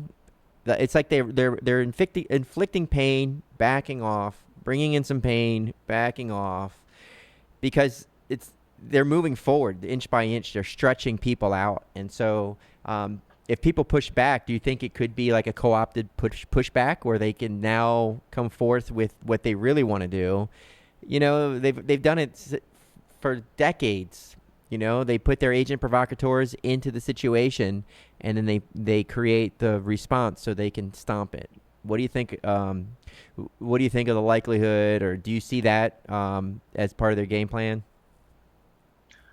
Again, you know, they've executed very well over the past several decades. No one's pushed back on 9/11 hard enough. No one pushed back on weapons of mass destruction hard enough. No one pushed back on even no chemical attack in Syria in 2018. No one's pushing back right now with Julian Assange. And now as people's pensions have been gutted, as their 401ks have been eviscerated, as their rights no longer exist, as their businesses have been taken away from them, as their pay has been basically cut for the most part. Right now, again, people that were not essential and that are making more money, they're loving it. They're like, wow, this is the greatest thing ever. You know, people that ran a business for 25 years and went from making anywhere from $2,000 to $10,000 a week, maybe even more, that are now making nothing and they can't pay their mortgages. They're the ones hurting, the real entrepreneurs, the real people that make this economy run so well, the heart of this country. And again, I think this is about letting human beings know that they're worthless, that transhumanism is inevitable. We will have to merge with machines and AI. Automation Nation is coming. And that you can, you know, don't worry, you'll be able to upload your consciousness. I mean, this whole idea of overpopulation that have been pushed for decades is disturbing to me. Even in my region of upstate New York, you know, I drive around here and it's not overpopulated at all, not even close. And that's most of the country. That's most of the world. And yet the predator class wants to make you think there aren't enough resources for everybody, because the more people there are, the harder it is to control them. And they know at some point the dam will break and the people will come for them like they did for Mussolini during World War II. And good things did not happen to Mussolini and his cronies. I can promise you that. So, Jason, we're going to have to let you go. But before you go, Automation Nation, is that the name of your next film? Not yet, but I've definitely been talking about the Automation Nation because it's something that this is preparing you for. You know, again, that's what distance learning is, telehealth, all that Johnny nonsense. It's to get you ready to not really be at a workplace and be subservient to a universal basic income that is going to come with all sorts of strings attached, I promise you. Right. I feel like the end game is for people to sell themselves into slavery and to get some benefits for their basic allowances. You know, they're gonna sign a deal and it's gonna cost them way more than they'll ever get back. Jason, do you have anything in the works? What's any projects coming up for you? I'm about to hit the road. Right. Hopefully. You know, I'm going to visit all these different areas. I'm going to film there, and I'm going to find a new place to live. So that's basically what I'm in the works on now, and we'll see what happens after all this. You know, I'm continuing to do it 3 to 7 times a day until they kick me off of YouTube, and even then, you know, I triple stream. I stream to Twitch at the same time now, even though Twitch hasn't been the best platform for me. But I'm also on Periscope. I upload to Rockfin. I'm on Minds. No matter what, I'm not going anywhere, and I'm going to continue to put real news out there, real documents, and try to give a take that is beyond this kind of left-right paradigm that I really believe entraps people. Well, that's awesome. It's good to see you just branching out and just putting that information out there for people to find. If there is the best place for people to reach you or to find you, is it just dropping Jason Bermas into Google, or where would we find you? Twitter.com/Jason Bermas, YouTube.com/InfoWarrior. All right. Well, thanks for joining us again. It was a pleasure talking with you. We really appreciate your point of view and your experience and knowledge on these matters. And we hope you have a wonderful rest of your day, Jason. All right. Thanks again. Hey, thanks, Jason. Appreciate it. Thank you. Awesome. Well, that was a fantastic interview. We're going to be doing a giveaway at the end of this stream, which is very soon. So, guys, make sure to go out there and order anything off the store. There's only 5 people, right, so far, Ramon? Yeah, there's only 5 right So why don't you read the names real quick, Ramon? So you have a real good chance on winning, guys. All right, so far we've got Justin, Jessica, Matthew, Zachary, and Ninja. And Ninja. All right, so you guys are in for the giveaway. And so you guys are going to win one of these 3 DVDs, either Babylon USA, Fluoride Poison on Tap, or my favorite, Don't Tread on Us album. So if you guys want to still get in the contest, there's still a little bit of time. Just go over to our Patreon account and support us on Patreon. You'll be entered in for a chance to win one of these 3 items. Yeah, I enjoy talking with Jason. I feel like I can just ask him anything about anything. Yeah. And he just has an understanding, or he at least has an opinion. Yeah. And his opinion's informed. So I'm glad that we were able to talk to him again. I kind of wanted to ask him about some, I didn't realize the last time we talked that I had kind of, what I had at my, disposal here with him. So I kind of wanted to ask him a few questions about some, off the wall things. Yeah, we'll get him back on the show. He seems like to be a great guy. Unfortunately, because of him forgetting about our show, it kind of got late there. I mean, it's already, 6, 7, 8, 9:45 over where he's at, and I know he has a family and everything. Right. Well, I wish him all the best. I'm going to keep looking to see what he's putting out there. Yeah, so, talking about Alex Jones, we had our friend Pastor Stacy Shiflett, and he was on the Alex Jones show. Yeah, and he rocked it, guys. I really hope you check out this interview. Who uploaded it? It was Guzman. Guzman. I don't know if he's going to have it there for long, because I'm sure Alex is getting banned everywhere. Yeah, I don't know how that works, but if you can go over to his website, Guzman1611, and check this interview out. He did a really good job. Pastor Stacey Shiflett is on fire right now. And so we should all try to support him. And, he's taking a stand on this issue, and I love it. You got to. I mean, that's... Yep. I mean, I'm not in it. Truthfully, this whole thing, I think... Maybe one time I went into a place where somebody was like, yeah, you got to have a mask in here. And I was like, all right, I'll see you never again. Goodbye. And that was it. It was actually something that I deal with through my job and stuff. But there's ways around it. And I was on my way out anyway. Our dentist wouldn't let me in, man. I got so heated. I'm still fired up about that dentist. That's so weird. I know, and you're paying him a ton of money to work on you. And he won't see you because you don't have a mask. I mean, the irony of the whole thing is that you're going to get in there and open. And he's going to open my mouth and go right in my mouth. Yeah, and he's got a mask. Yeah, it's just ridiculous. And you would think that they would realize it, but it's all. There's something going on. I think I believe. Well, I always believe everything's a spiritual thing. Everything's a spiritual thing. The whole world's made out of spiritual stuff. So I look at it as it's a spiritual thing first. So I don't like to say, oh, no, that's just a total accidental thing. I believe that there's spirit working in these things. So when they make us do these things or they're pushing along, there's spirit behind it, like interacting. And so if you watch Pastor Shiflett, he responded spiritually. He was fired up in the spirit, man. He said, we're going to do it God's way. And, what was he saying? He was coming up against a spiritual enemy. Mm-hmm. I mean, so what responded? But his spirit. So... Well, his church, and he even said it in the interview he did with us, is that his church is more on board with him now than they've ever been. So it's brought his whole church together. I mean, him taking a stand on this issue has really done great things for his church, too. Right.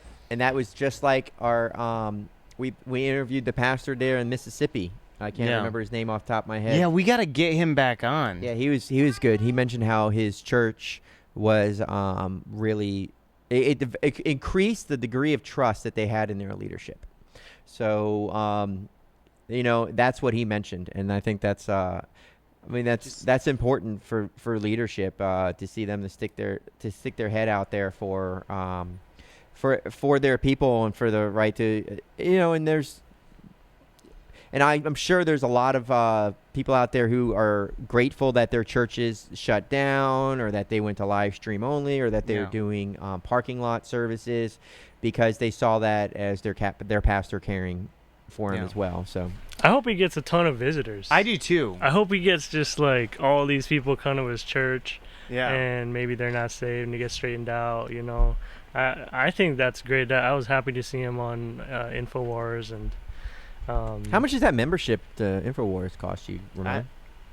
I'm not. I don't do what are you, torrents or what, man? Yeah. Well, I just want to remind everyone about the shows we have coming up this week, because we have a pretty powerful lineup, guys, for the rest of this week. On Thursday, we're going to be talking with Dr. Sherry Tenpenny, and so that's going to be an amazing stream. And we're also going to be talking with Richard Gage on 9/11. So that's Thursday and Saturday. Saturday, yep. So Thursday and Saturday, don't miss these streams. These are going to be very important live streams. And if you guys don't know who Sherry Tenpenny is, this is who she is. So she's really fired up about this issue right now, and so it's going to be a fantastic interview. And I know Richard Gage has his new movie coming out, so we're going to promote that. We're going to try to get that in the store and everything like that. So I just can't wait. And if you want to support us at Framing the World, make sure to head over to our website and just order anything off the store, and you'll be entered in for a chance to win one of these 3 things. And we're going to be doing the wheel here pretty soon. If you want to call in, we'll take 1 or 2 more phone calls, and we're going to call in tonight. 480-519-4999. That's 480-519-4999. So, Paul, what do you think about getting Dr. Judy Wood on the show? I think that'd be great. Because, let's do it, man. Listen, people all the time, like I went to elementary school, I went to junior high school, college, military. I learned all kinds of stuff from all kinds of unsaved people. Well, you know what? And I believe there's planes hit the building, but there is some interesting things that she lays out, like the vaporized cars. Well, my point that is weird. Oh, yeah. Well, I'm just trying to address something, because I've seen some comments and some emails that we've received about people being judgmental. Judgmental is not a bad word, but they've established a judgment, which we've considered, but we've overturned in our own. And you and I going back and forth and kind of what we think the show should be about. And some of those things that people talk about is how you get like people who don't agree with us spiritually, because we're independent fundamental Baptists. We've got pretty fundamental viewpoints biblically, even more than, say, Ken Hovind would in some regards. And so people say, well, why do you have Ken Hovind on? He's not even qualified to pastor. So he doesn't even have a church building, or maybe he's got his church. They all live together, so it's different. And he's not even qualified because he's divorced and remarried and divorced and remarried, I think. But the whole point of our show is, we want to get some interesting content. Obviously, I don't think anybody's going to come along and kind of sway. Look, you're not going to want to just listen to us speak. So we have to get someone on the show to speak. Yeah. We actually have Andrew, and he's an eyewitness. He said he was there in New York. He's on the line right now. What's up, Andrew? Hi, Dustin. How are you? Good, man. Where are you calling from? I'm calling from Tucson, Arizona. All right, cool. Well, did you hear Ramon said that you are an eyewitness of something? What did you say? Yes, I was in New York City during 9/11, and I just want to talk about the hologram thing. I know nobody believes it, but so I'm there in New York City. I'm sound asleep because I worked at night, and my friend Kate was out jogging, and she looked up because of the absolute volume, she said, of the sound of the plane, the first plane. And that caused her to look up, and she watched the first collision. What's her name? Kate? Her name was Kate. Uh-huh. And she actually saw the first one because of the volume. She looked up. So now I'm awake. Everybody was Hold awake. on a second. I'm going to go Alex Jones on you in this. So, okay. Yeah. So are you still in touch with Kate? No. Okay. She's still back in New York. I'm in Arizona now. Are you Facebook friends with Kate? No, I don't have Facebook. Okay. All right. Continue. So, all right. So now everybody's awake. Everybody's looking up at the building, watching it burn. We're on the ground thinking that it was an accident because there's 3 major airports right around the city. It was only a matter of time before something like that would happen. And then we heard the sound. Oh, I got a call from a friend in Germany that worked at a Wall Street firm, and I was told that it was a terrorist attack. That they already knew in Germany that it was a terrorist attack. So I didn't believe it. Anyway, we're standing there, and once again, the volume of the second plane. Mm-hmm. It could not have been a hologram. What streets were you on? What part of town? I was standing on Greenwich Street. Okay, so you're on the south part of Manhattan, so you weren't too far from the. Yeah, we were very south, just a little bit north of the World Trade Center, and staring right down the street at it. Mm-hmm. And we saw the second plane come in, and maybe Project Bluebeam has that kind of technology, but we're watching it come and hearing the sound. Where was the sound coming from? You know what I'm saying? Well, that's the whole point. It was being beamed into your own cranium. So right, it's in my brain. That's what happened. So you can't deny that. Right. That's a fact. Have you ruled it out? No, this is the first time I've ever heard of it. Yeah. Well, did you hear explosions going off? Yeah. Yes. The explosions of detonating and building, like them taking out the columns and that kind of explosions. Yeah, we just thought it was the sound at the time, because when you're standing there, you're not thinking conspiracy theory. You're thinking we're under attack. And so you're hearing the sounds, but you're thinking it's the sound of the floors hitting one another. To tell you the truth, when the first building came down, I didn't understand what I was seeing. All I saw was smoke, and people were screaming the building's coming down, and I was like, it can't be. There's no way that building's coming down. Right. That's kind of like the first thing that in your mind, you're like, that does not produce that kind of effect. Because like you've seen enough in life to understand physics to know. Yeah. So what did you do with that? I'm going to ask you some questions just that. Sure. So Andrew, so you're telling the story, but when did you realize that that those planes did not, that the jet fuel from the planes did not heat the steel beams up to the degrees for the pancaking and the free fall speed of the buildings? When did you connect that all together? Did you see loose change? Did you see I think loose change was probably the big one, but that was the first one I saw. Yeah. Is that when you woke up to 9/11 truth, or did you already have you seen enough like isolated things to when did you first realize that it wasn't a terrorist attack, or when did you first conclude that? To be honest, while we were standing there, we were so scared. There's F-16s flying around. We're actually thanking the military for occupying the streets because we thought we were under attack. The idea that our government did it to us was out of my scope of possibility. Even though I was already a truther, I could not wrap my head around how that could be so. How they could possibly do something so horrendous. Had you already known about Waco and Ruby Ridge? Yeah, I already knew who Alex Jones was, and I got annoyed that he was saying such a thing. Mm-hmm. This guy, I mean, I liked Alex, but this is crazy.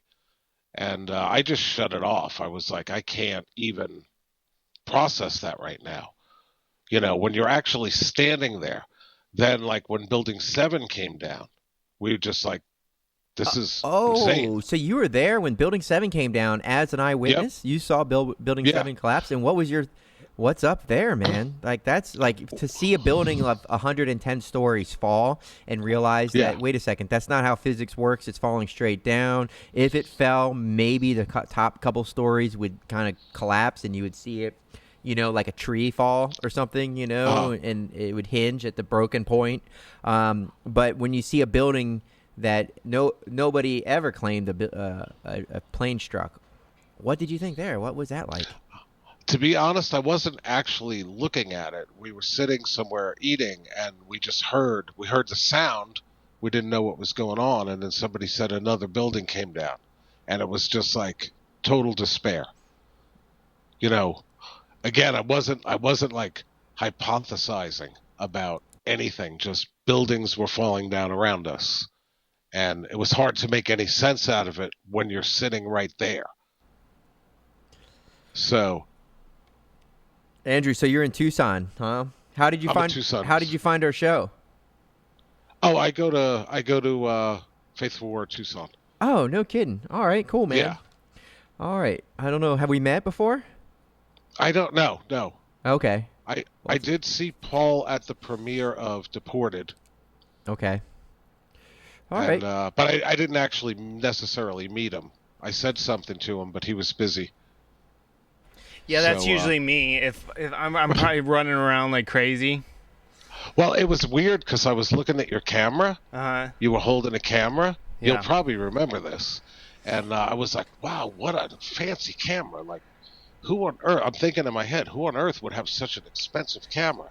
And then I looked at you and I went, Paul Wittenberger. I was like answering my question in my own head. And then you looked at me, I was like, you went, enjoy the movie. And you turned around and walked away. Because it must have seemed very weird that I was just standing there. Yeah, And then I don't remember that. Look, when I'm filming, I'm kind of scatterbrained. If people watching this show has probably realized right now that I get kind of, yeah. Oh yeah, no, I thought the same thing. I was like, I told do you know Fabian from? Yeah. Yeah. Yeah, he was with me. I said I totally just weirded Paul out. He said, what happened? So I told him. He's like, nice move. So back to your story. So you were there the day that 9/11 happened. I mean, that's the real meat and potatoes. There is that your friend Kate, who you were in contact with, she actually saw with her own eyes the plane flying through the sky, and she saw the plane hit or she just heard it. No, she heard it, and that caused her to look up to see what it was. Mm-hmm. And that's when she was one of the few people that actually saw the first one hit. And you trust this girl? Absolutely. Nice. Because I know she was out jogging, so the story totally makes perfect sense.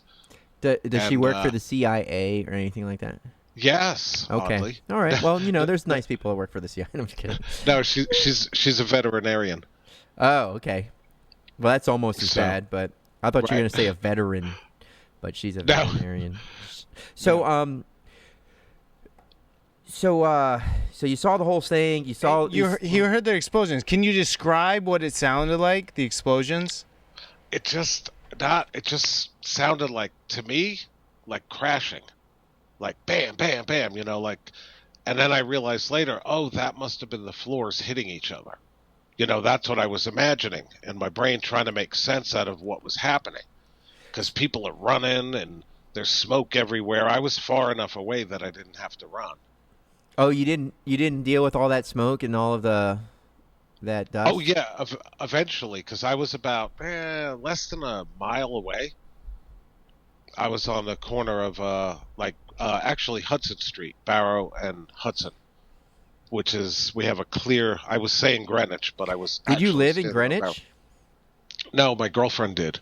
Okay. That's better. So, because how can we trust somebody who lived in Greenwich, New York? No, I lived in Brooklyn. Okay. Where all the cool people live. All right.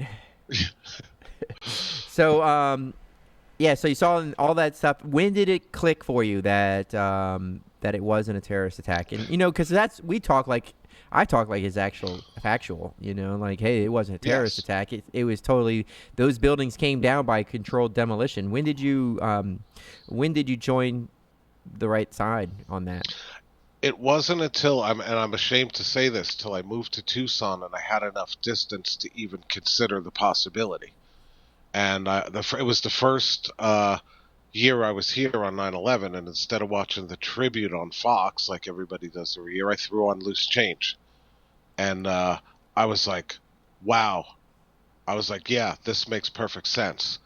And then I watched this other 5-hour documentary that I wish I could remember the name of it. I have it bookmarked somewhere.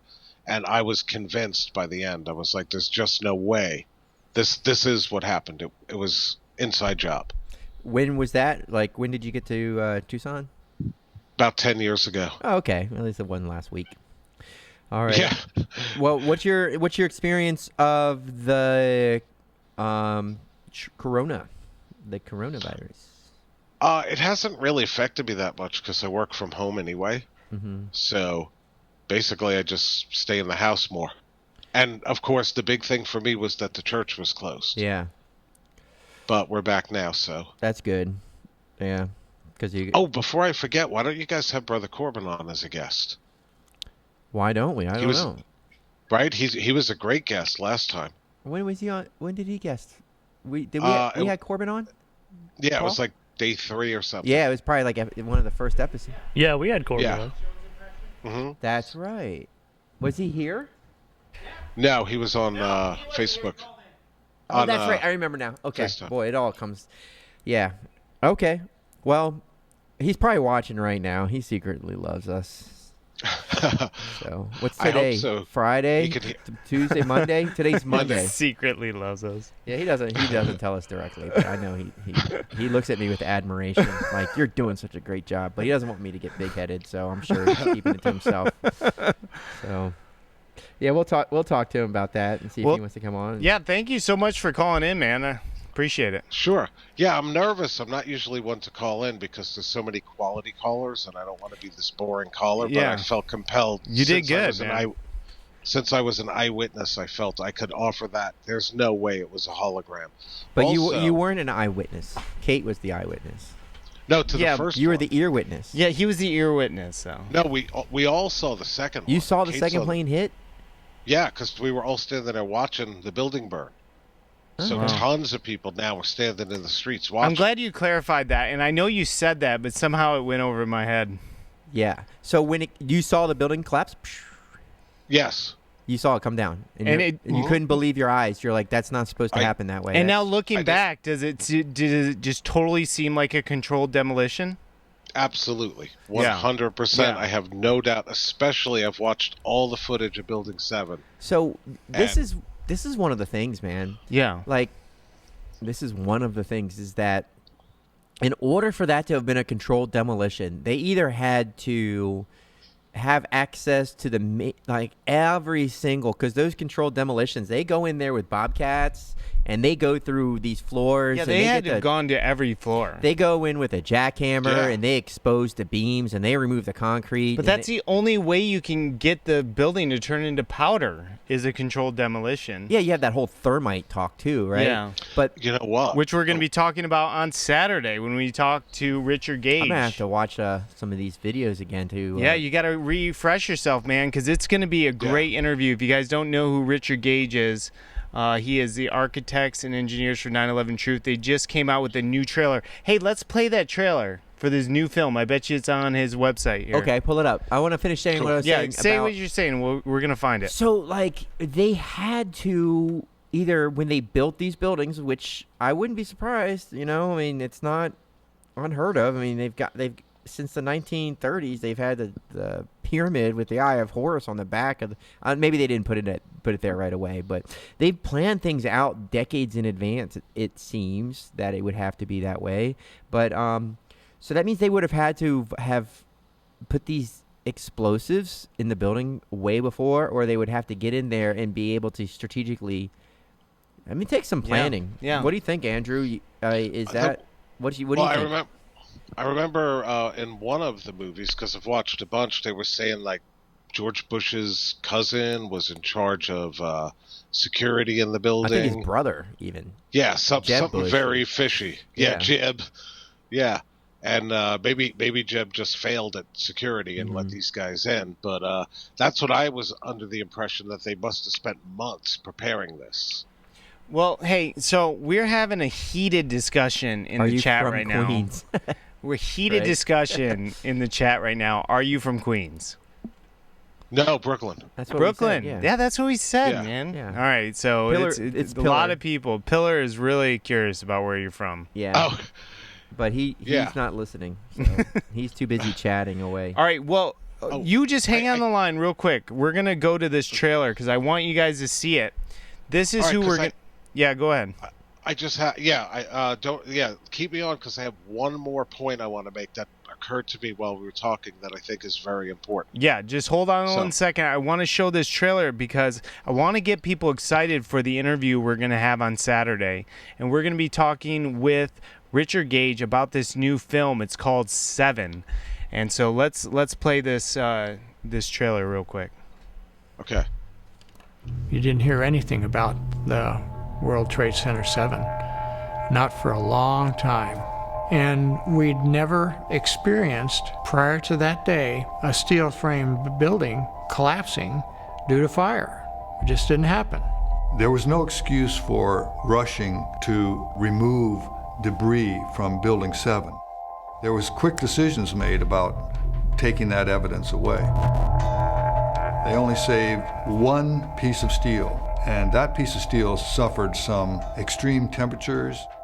Fire cannot cause that. There are other chemicals that were involved. We did not find any evidence that explosives were used in the collapse of Building 7. They ignored evidence, and it wasn't because they didn't know about it.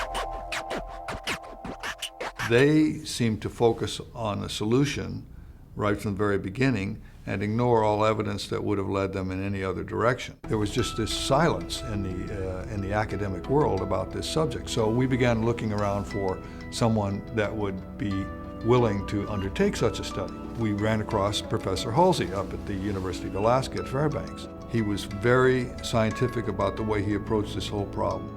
He wants to look at things from a very rational perspective, blocking all the noise out, which is really what is needed in this case.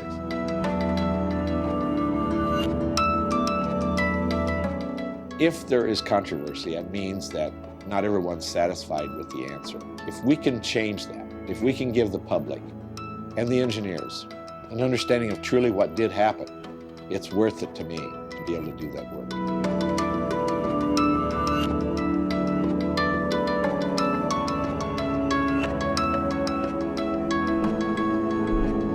All right. That is Seven. And so we're going to have Richard Gage on the program here coming up soon on Saturday. So make sure to tune into that live stream. I want to finish with this caller, but I also want to remind people about supporting us on Patreon. If you go to our Patreon account and support us, just $1 a month, you'll be entered in for a chance to win one of these 3 DVDs. We have Babylon USA. We also have Fluoride Poison on Tap, and we have Don't Tread on Us. So make sure you head over to our Patreon account. We're down, I think $19 now on Patreon for the month. So, guys, come on, get over there and help us out before we go backwards this month. So, Andrew, you with us still? Still here. Okay, so what's the point? What's the point? All right. So I remember, like, when we were sitting there, I've told people about this, since I've been here. Like, you can see everything on TV and everything, but the one thing about being there was the smell. Yeah. Exactly. And Fabian asked me, "Do you mean bodies?" I said, "No, it was like this nasty metallic, like it was just a weird." Yeah, it was just everywhere. And when I saw the movie and I heard nanothermite, I was like, you know what? I bet that's what we were smelling. So you never smelled anything like it? Or did it smell Nothing like the like fireworks show or anything like that? No, it was like a acidic metal smell. And I was like, it didn't make me think of like melted steel or anything. It was like sharp and bitter. And when I saw the movie Nanothermite, I was like, I bet that's what we were smelling. Yeah, you could probably. Yeah, that's interesting. Nothing scientific about that. It's not based in science, but it was just like, wow. Well, it's your own science. It's your own study of, you have a whole lifetime of smells, and it's amazing what we could testify as far as what we relate when we smell something. So the fact that you smelled something that didn't seem, did you smell jet fuel? You smelled jet fuel, haven't you, before? Yes. Yeah. I don't know if you would smell that because it's like how many floors up, right? So, yeah. That's interesting. Yeah.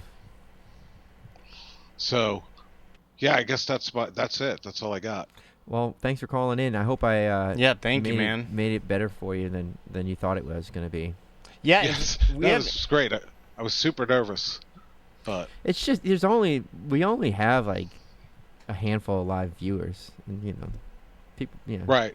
and everybody likes us, so we don't get a lot of haters. We so. got 101 right now. Dude, it's a loyal. It's yeah, a loyal audience, man. Yeah, you'll be fine, Andrew. All right, Andrew. Well, we wish you all the best, and maybe you'll come visit us up here in Tempe, or Yeah, I was there for the last what was it? It was a conference. Where the emissions conference. Yeah. Yeah, the missions conference. Yeah, I came up there with Fabian. And, See, I probably recognize you then. Yeah, I was there for that. Maybe I did not see. We were only there for one day, and I did not see you. Well, we were kind of in that back Yeah. bedroom, that back room. I was kind of locked away. Right. Yeah, and you know what? Yeah. I haven't made it down to Tucson in forever and a day. Well, I haven't been down there since the new building. No, I haven't either. So No. I used Yeah, to you go guys down should come there. down. Yeah.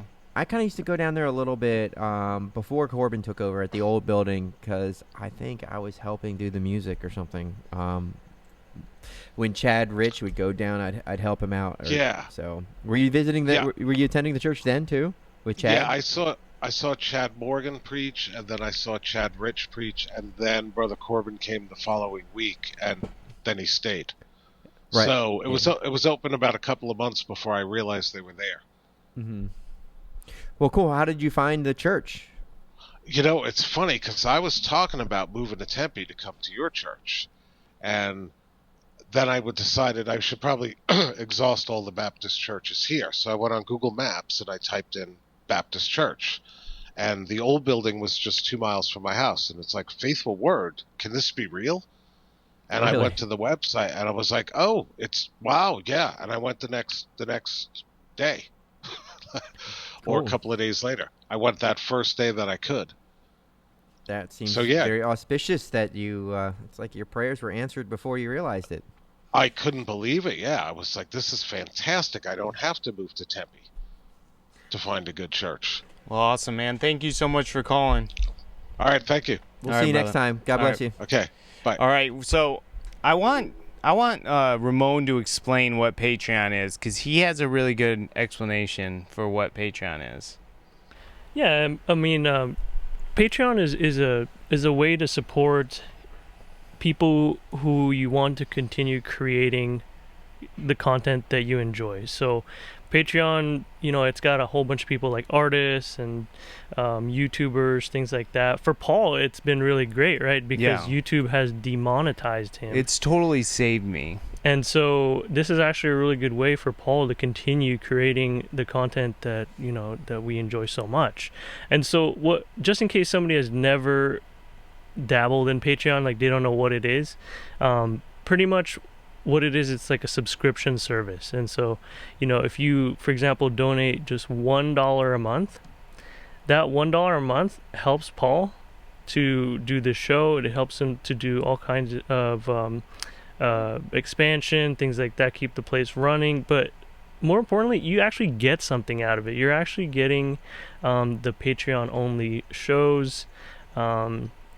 If you bump it up to tier 2, there's other benefits. So you get benefits of tier 1, you get 5% off of all framingtheworld.com purchases, and then you go $10 and then you get all the benefits of tier 2, plus you get more content. So it's like It pays for itself if you order from my store. it pays for itself. Yeah.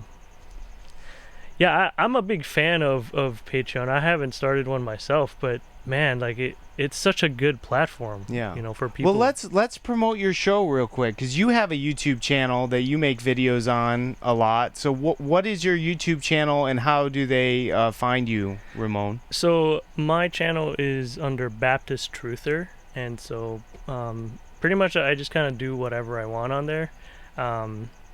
It's mostly about just me and my life right now, with a family of 5, and then I also have obviously my church life and things like that, and I'll sing hymns, and really I work with video with Paul in the past, so I enjoy filming stuff. Like Andrew called and said that when he saw you had a camera in your hand. Pretty much I I've gotten into videography, and I really like to dabble in photography and things like that too. So, I really like good quality content, and Patreon. It helps support the people that you like. It helps support the people that you want to keep doing what they're doing, and YouTube, Facebook, all these other social media sites.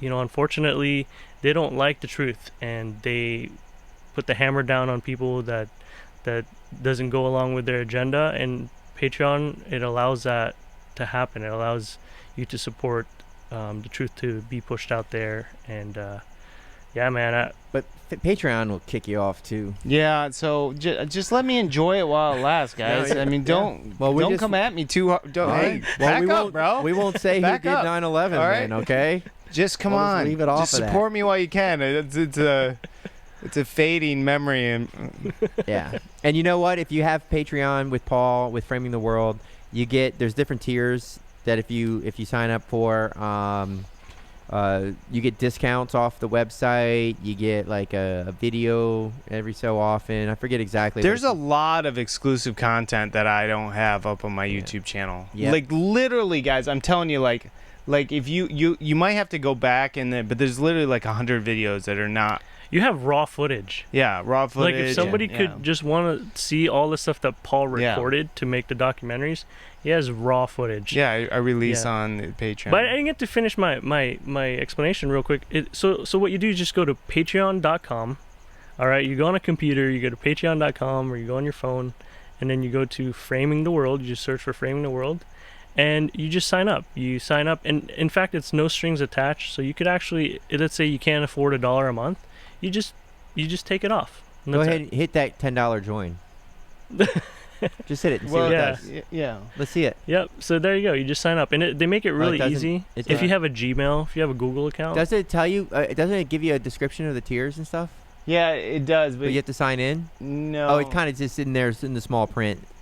I used to have more perks. So how does that work? Do you get discount on the Framing the World website? Yeah, so you get 5% discount. Do you have to $5? Do you have to enter in a code? Yeah, at checkout, which is if you just search promo on my Patreon, it'll tell you the code. And then so you've got all that new DMSO. So if you have a DMSO habit, you can get a discount on that. yeah, exactly. And we're gonna be selling that cold press, that coffee thing, that pressed coffee. So no, we're not. You should, man. You totally should be the next Amazon. Well, I appreciate everyone's support. I think let's just end it, right? Okay, Ramon, were you finished telling us about Patreon? Yeah. That's pretty much how you do it. I do Alex Jonesing. Go and refresh my email real quick. Make sure there's no last minute ads. But I really appreciate everyone supporting me on Patreon, ordering from the store. This show obviously costs a lot of money to do. And I want to give Dustin more money. So like he's working on like $1 an hour right now. So I want to bump him up a little bit to like. Yeah. I just want T-shirts. I've got all the T-shirts, and I'm never gonna buy that pink T-shirt. In fact, I'm against the pink color just in generally. I just don't even like to see it. I have 4 daughters. Oh man, my daughters love pink. Yeah, I know, but I don't go buying them pink stuff. Oh man, they had just. Did you refresh the page? Okay. Yeah, we got a new donation here, Joseph M. I appreciate it, Joseph. All right, well, let's do it, man. All right, so let's. Are you okay? Yeah, so we're gonna do it. 3 drawings. Yeah.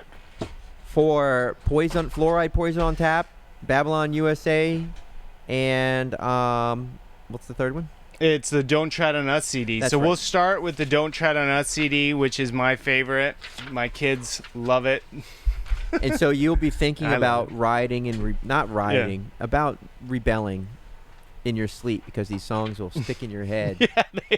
The songs will never wake leave up you. And you'll just think that tyranny just makes you pissed. All right, are we ready then? Yeah. Do you have the sound effects? Yeah. Do we have the sound effects? Yeah, I'm pretty sure this is the one that had the sound effects. So let's unmute the. There you go. There we go. All right, here we go. Where are they winning for this one? Don't tread on us. Don't tread on us. All right, don't tread on us. Matthew. Yeah, Matthew. Oh. Yeah, he's been a huge supporter of mine. Is it Tucson? No. So I appreciate it, Matthew. I'm glad that you won this, man. I hope you like it. Hey, can you, I'm thinking about just not letting Orange Blood be a moderator anymore. No, just let him be one. He talks about me buying that pink shirt. And so he's fine. Yeah, but he keeps he needs to be silenced because he keeps making the same comment. So all right, we'll do Fluoride Poison on Tap next. All right, here goes.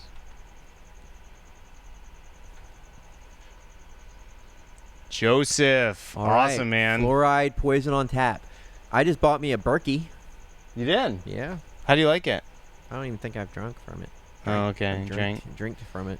Yeah. I don't think so. It doesn't get rid of the fluoride. Yeah, I had you test it. No, I have the fluoride additional filters. Yeah, it doesn't do it. What do you know? Call up the company though. No, when Paul was making the documentary, yeah, I tested all of them. You were like looking for somebody that had a Berkey, and I was like, I got one, and you tested it. You tested yours, Ramon? Yeah, it's dead fluoride. Yeah. It has the fluoride canisters, the white ones that go on the bottom. Yeah, bro. Yeah. I got the big Berkey. What makes it's a fraud. If you look at the packaging, it even says it takes out 99.9% fluoride. Yeah, I can handle a little fluoride. But what's left over is still deadly toxic. Totally uncalcified. But you tested the water from that Sparklets? Yeah, and that was good. That was good. Yeah. All right, we're going to do Babylon USA next. All right, here we go.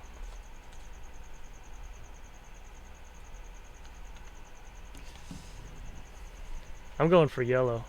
Oh. April. Nice. All right, April, you're the winner. Okay. Sorry if you have these products already. Yeah, too bad.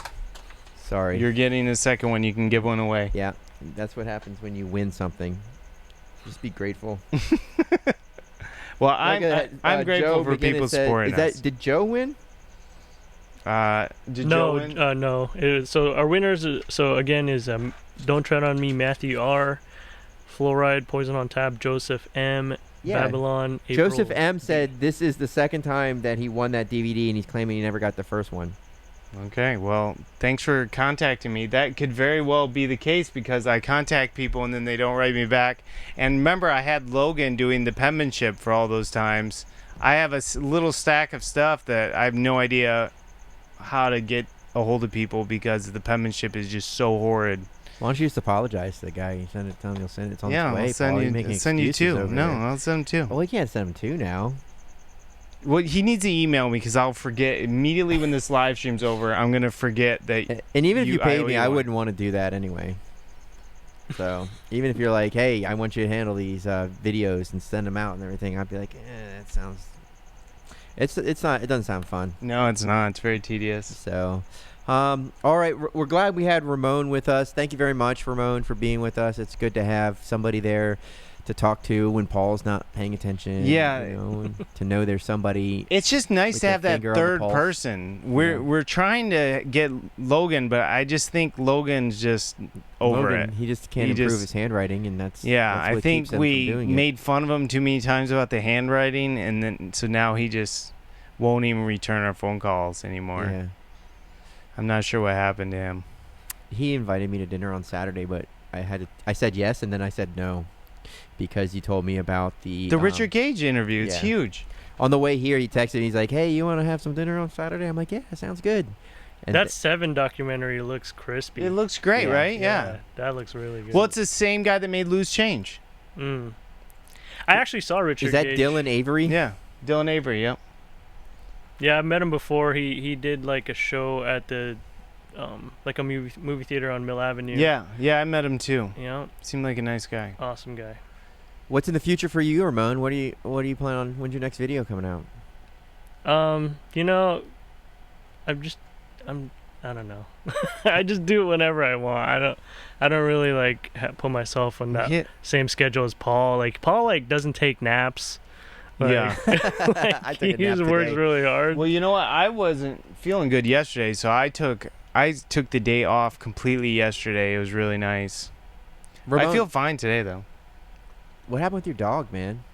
Yeah, let's tell us your story about the dog. Oh, okay. So 'Cause we don't vaccinate our dogs around here. Well, I mean, it's just a dog, but when we got him, sorry for all the dog lovers, but no, when we got him, you know, he was young and we didn't even have time, but he got parvo, and then, you know, obviously we looked it up how much it was, and just way too expensive, and Yeah, you're like, good luck, kid. yeah. So what's parvo? Yeah, parvo, I guess is kind of like a dog version of the flu, but you know, if like they're really young, I guess it's really bad. But so anyways, what I looked up is like how the vet does it, and they just shove a tube down its nose, and so if it goes down in the lung, obviously it's bad. It can cause complications. The dog's already sick. It's really bad. So my wife, you know, she just did it on her own, but she's so smart. She took a turkey baster, and like we eat like organic at home. Wait. Finish talking about the putting the tube down the nose part. No. She just Why would force you fed put the it? dog. Why would you put a tube down the nose? No, we didn't. Why would the vet? Oh, to the feed? vet to force feed. Yeah, okay, 'cause, you like, left they're that not part eating. out. I thought it was Yeah. just maybe just they needed a tube. No, in their because nose, okay, sorry. There's a hole Yes. in my story because Yeah. it's That's why I'm here. Yeah, so pretty much, you know, the dog vomits. It doesn't want to eat. It just dies. Yeah. So it's like it's terrible. And you paid like a good $15-20 for that Yeah, dog. she wanted 50, and I was like, I got a yard. I picked up the dog at midnight. She's like, I'll give it to you for 20. You know, so I brought her down to 20. And you pulled out the old I'm gonna put 10 in one pocket and 10 in the other pocket and reach in the one pocket. Well, and be like, I only got $10. Look, No one's a bigger Jew than you, man. who me? Yeah. I just know the Jews move, man. Dude, I am not a Jew. I'm a spender, man. Well, so are a lot of the good Jews, man. No, They know how to spend money. this is Dustin. He comes over my house, and then so I get like stuff from Amazon like for free because like guys are like, hey, you want to test it for me? Oh, really? Yeah, and you know I'm like, sure, you know, I'll test it, and I get to keep the product or whatever. Oh, that's awesome. And so I don't have a MacBook. I have a Mac Mini, but like it's a dongle, right? Right And Dustin comes over, and he's like, oh, I got one of these, but and then he's just like, can I have this one? Look at this. This is it right here. Yeah, and so you know, I was just like, hey, I don't have one, but I was. You have not because you asked not. Yeah, I just gave you it to ask him. a You myth. know, but So Yeah, you this has been consume put- it upon your lust. I know. This is not for my lust. This is for the show. Yeah. Yeah. You need to just leave one here. No, I keep it. It's all together. But I've been using this one exclusively. It helps because it's better. So Yeah. good. God bless you, Ramon, for Hey, not hey. for not saying no. So, anyways, the dog. Let's finish up the dog story sorry. and get out So of here. my wife. Are you still bothered by that? I mean, is it something you're like every time you're like, I gave him that stupid thing. I was gonna buy a MacBook. Now I'm not because I don't have a dongle. No, I just thought it was funny that you said you had one. Yeah. And he wanted yours. It looked better than mine. But you haven't gotten back to me. You said you would test it because that's my job. Yeah. Do you want feedback? It works great. Yeah, Works well, great. he needs a little bit more than that. Okay, I will start using the other one, and then we'll see how. Because I got to do a review on it. Yeah. Well, we've been using it for the show.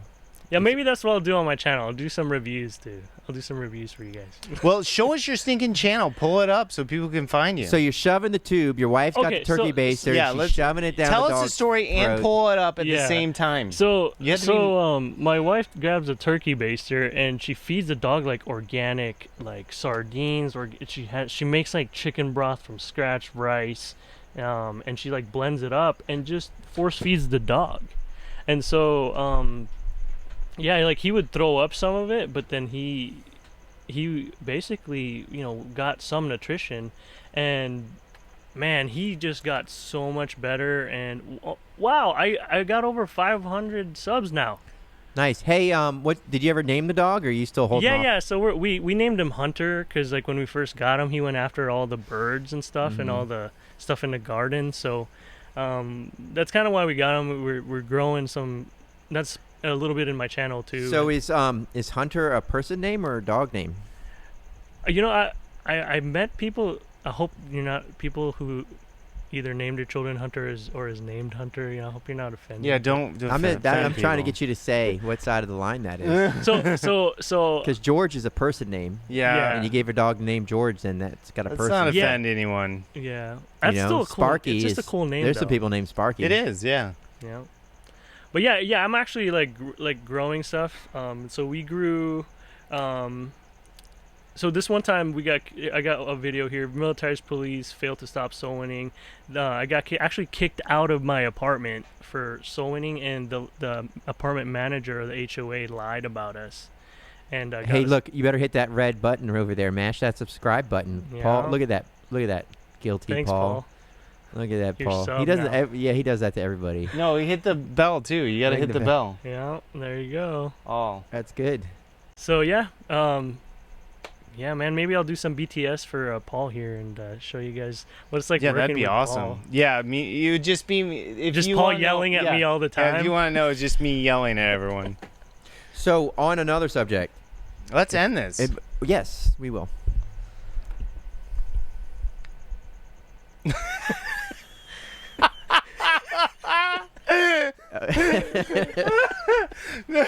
So, Pillar's in the he's in the chat, and so Pete and myself and Ramon, we've all tossed around this idea of doing like soul winning videos, and so it was Pete's idea to kind of do it, but then Ramon's more of the videographer type of guy. So the idea, and this is, I have my version of the idea. Paul, I don't know if we ever talked to you about it, but we'll just kind of announce it here. We haven't really done anything in the last week. But the idea is to flood the airwaves with gospel presentations of some kind. I have an idea where this is my idea, and somebody's going to take it. But if they take it, then good for them. So the idea is that we just record soul winning. We record giving the gospel to people saying no. This is kind of my element of it. You go and you're just making videos, and you get as much raw footage as possible of trying to give the gospel to people, approaching people saying no, people having objections, overcoming those objections, working through, people running out of time, people leaving, anybody like interrupting, all of the things that happen soul winning, and then you kind of just do like one long mashup of a gospel presentation where it starts with people, because the gospel presentations that we have out there now, some of them are real live gospel presentations, but some of them are just a presentation to a screen. And so therefore, you've got your 6 verses or your 10 verses that you use, and then you assume the person gets it. They don't have any objections. You get through. They say yes. You say the prayer, and then it's an 8 to 10 minute video.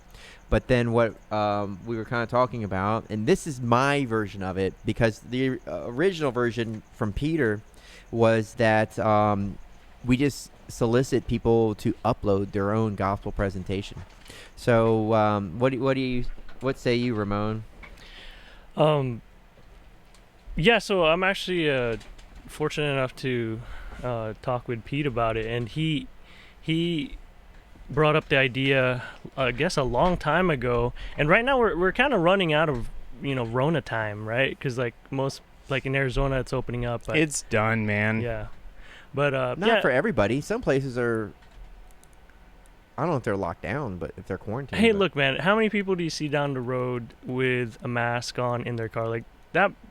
Those people, they're probably really scared, So basically what we wanted to do is we wanted to do a gospel presentation on your own YouTube channel, and just with the hashtag virtual gospel. And so what we want is we just want as much gospel presentations from people as possible, and it's a really nice way to reach out to people that you personally know anyway, because if you send somebody a Bible Way to Heaven that Paul made, they might not know the pastor, but if they see that it's actually you, the creator, the person who makes the video, it's most likely they're going to listen to the gospel presentation. And that's the whole idea with the virtual gospel challenge. Yeah. So what are you inviting? Is this a challenge? Are you laying it out right now, Ramon? Or do you guys want to officially we hold kind off of just on it? like surprised Paul over here.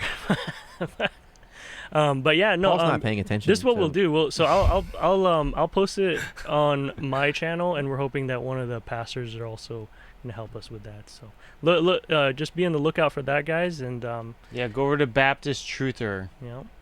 So, but what are they typing? YouTube.com/what? That I unfortunately wasn't able to get rid of, but it says Fishiotech. Okay. Fishiotech, yeah. All right. Well, I'm done. So I'm done too. All yeah, right, guys. I didn't even let's- realize the time. Yeah, I'm going to sign us off here. All right, guys. Thank you so much for tuning in to today's stream. Don't forget to tune in to our stream on Thursday with Dr. Sherry Tenpenny and on Saturday with Richard Gage. And we're going to try to get people for Tuesday and Wednesday, but as of No, now... I can't do Tuesday. Well, I could do it. You can do it, yeah. But as of now, probably not going to happen. So, but thank you for tuning into tonight's stream. Make sure to thumbs up this video, guys, before you leave. There's still 80 people here, and there's only 63 thumbs up. So come on, guys. If you're listening to the sound of my voice right now, hit that thumbs up. Thanks, guys, so much. God bless.